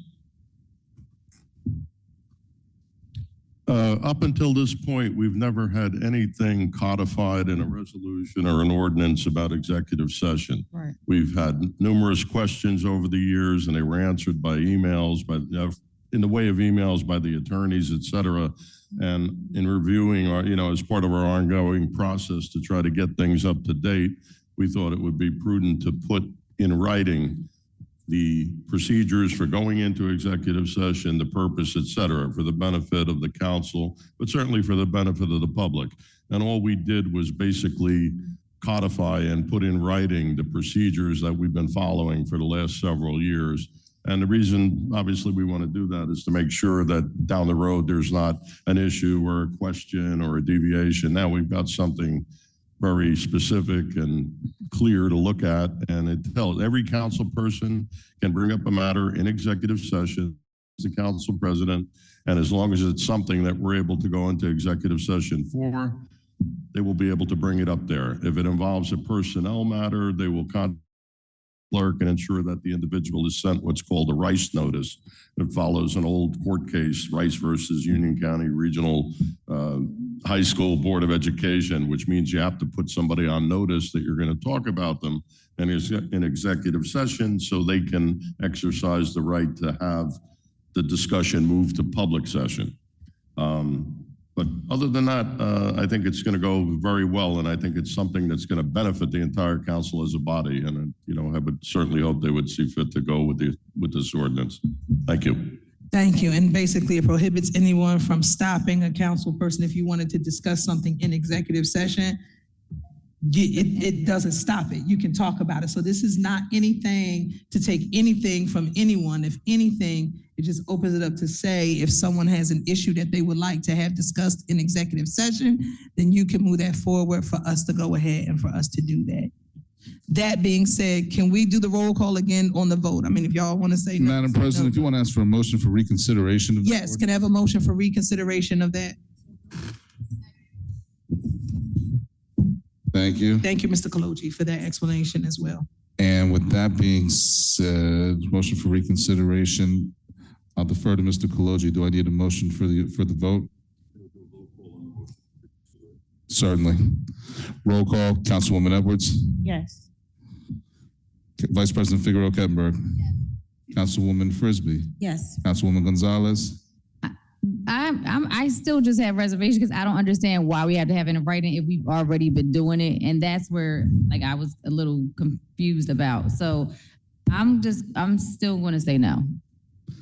I believe this is just for reconsideration. No. This isn't for the reconsider it. Right. This is just. Reconsider. Oh, sorry. Yes. See? This will be enabling you to change your vote if need be. Gotcha. Thank There you go. Yes. So that's a yes. Councilman Harrison. Yes. Councilwoman Williams. Yes. Council President Feliciano. Yes. Motion carried. Now we'll ask for a motion to approve. Can I have a motion to approve? So moved. Second. Roll call, Councilwoman Edwards. Yes. Vice President Figueroa Kettenberg. Yes. Councilwoman Frisbee. Abstain. Noted. Councilwoman Gonzalez. I'm going to say no. Noted as well. Councilman Harrison. No. Councilwoman Williams. Yes. Council President Feliciano. Yes. I believe that motion carries. Thank you. Thank you. And with that being said, Madam President, I believe there is a matter of executive session to, oh, no, I'm sorry. We have some walk-on resolutions to be considered. Madam President, I can read those by title, and if you want to vote on those via roll call. Certainly. Resolution 24-303, resolution authorizing payment to Chubb Insurance of New Jersey, 500 Ross Street. I guess that's I-540455, Pittsburgh, PA, 1562-0001 for a property insurance premium from July 1st, 2024 to June 30th, 2025 in an amount not to exceed $591,506. May I have a motion to approve? So moved. Second. Roll call, Councilwoman Edwards. Yes. Vice President Figueroa Kettenberg. Yes. Councilwoman Frisbee. Yes. Councilwoman Gonzalez. Yes. Councilman Harrison. Yes. Councilwoman Williams. Yes. Council President Feliciano. Yes. Motion carried. Resolution 24-304, resolution authorizing premium payment to Linden Southern Insurance Company for workers' compensation buffer insurance from July 1st, 2024 to July 1st, 2025 in an amount not to exceed $770,690. Can I have a motion to approve? So moved. Second. Council President, I have a question. Yes. So I'd like to ask Mr. Cruz, if you could explain, when we, particularly for workers' comp, when we decide one insurance company over another or one premium level versus another, how is that process worked out? And how do we make that decision? Because that's different than the lowest bidder on a bulldozer. But, Madam President, may I? Yes, thank you. Thank you. Adam Cruz, Business Administrator. Madam President, the way it works is that we hire a broker, and the broker goes out, gets price quotes, and then comes back to the administration and informs what are the prices, what are the increases from the previous years. This year, it was a very moderate compared to the last few years, an increase. I guess because of COVID and all these other factors that were playing for the last 3 years, we saw a huge increase the year before and then last year. But then this year it was extremely, extremely moderate. And, we favor the same company that we had in the previous year. So then. So it is the broker that does the finding for us. Okay, so it might be better coverage, but it also might be a higher rate. So we're not necessarily going with the lowest rated. Can you repeat that again? As far as for the insurance premium cost to the city, we're not necessarily going with an insurance company that's offering us the lowest rate. That is correct. Yes. Okay. Yes. And don't forget, there are many insurance companies in the United States, but there are only few insurance companies that take on heavy liability from various different municipalities. Not all insurance companies bid for the city of Trenton. There may be only a few. And then there may be other suburban municipalities that get other insurance companies. It's all about liability.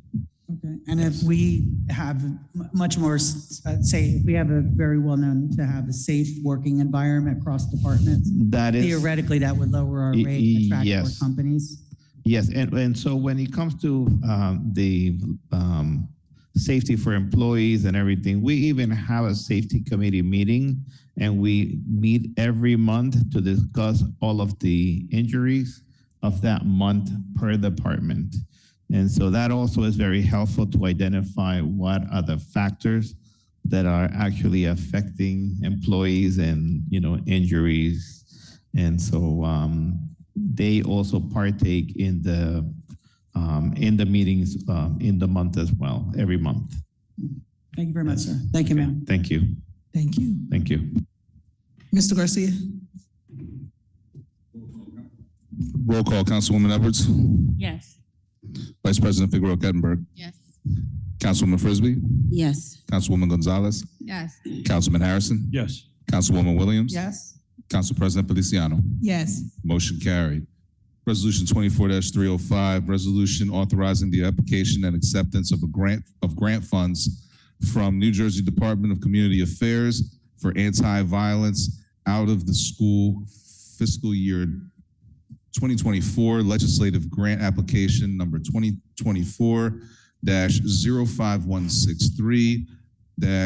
2024-05163-0523 Youth Anti-Violence Initiative in the amount of $2 million. I don't have that. Neither do I. I don't know that either. It's provided to me just now by Mr. Cruz. I truly can't confirm to you whether this has been circulated prior to this point. It was factually delivered in the clerk's office, and that Was is it? actually my copy. It is his copy. I'm not going to lie to you. I just couldn't confirm. It's been a long meeting. Yes, it was delivered to the clerk's office along with a copy for each council person. Was it now? Okay.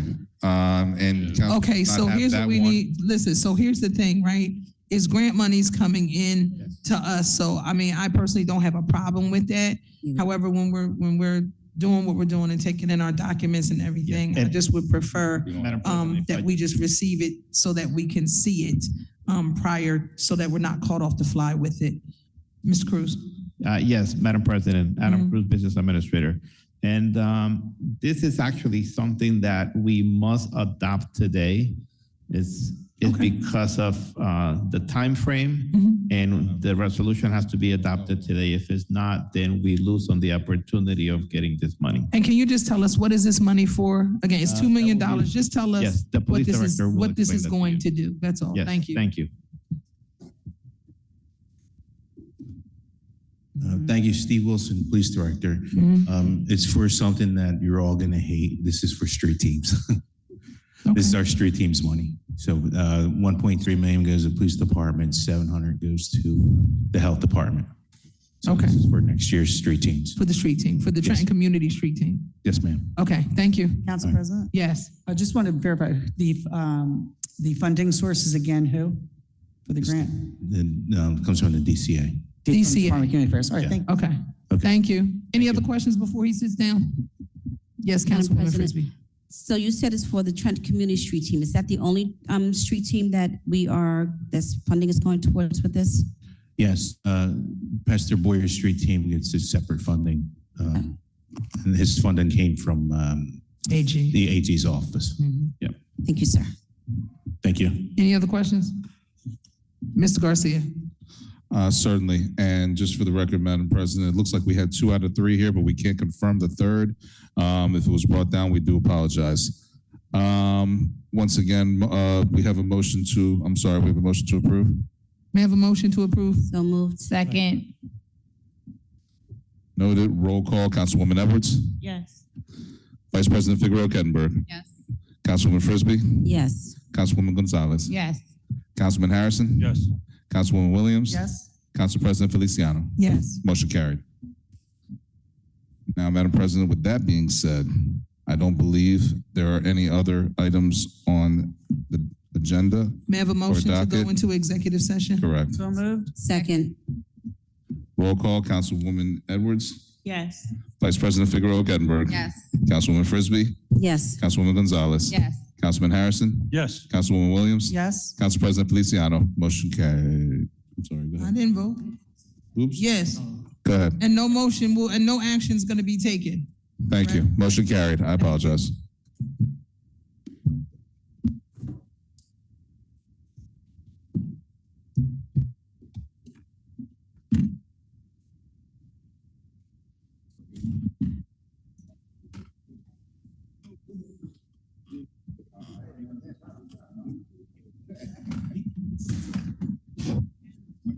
Adam, you told Rebecca Douglas to stay, right? Yes. Huh? No, is he going to the restaurant? Oh.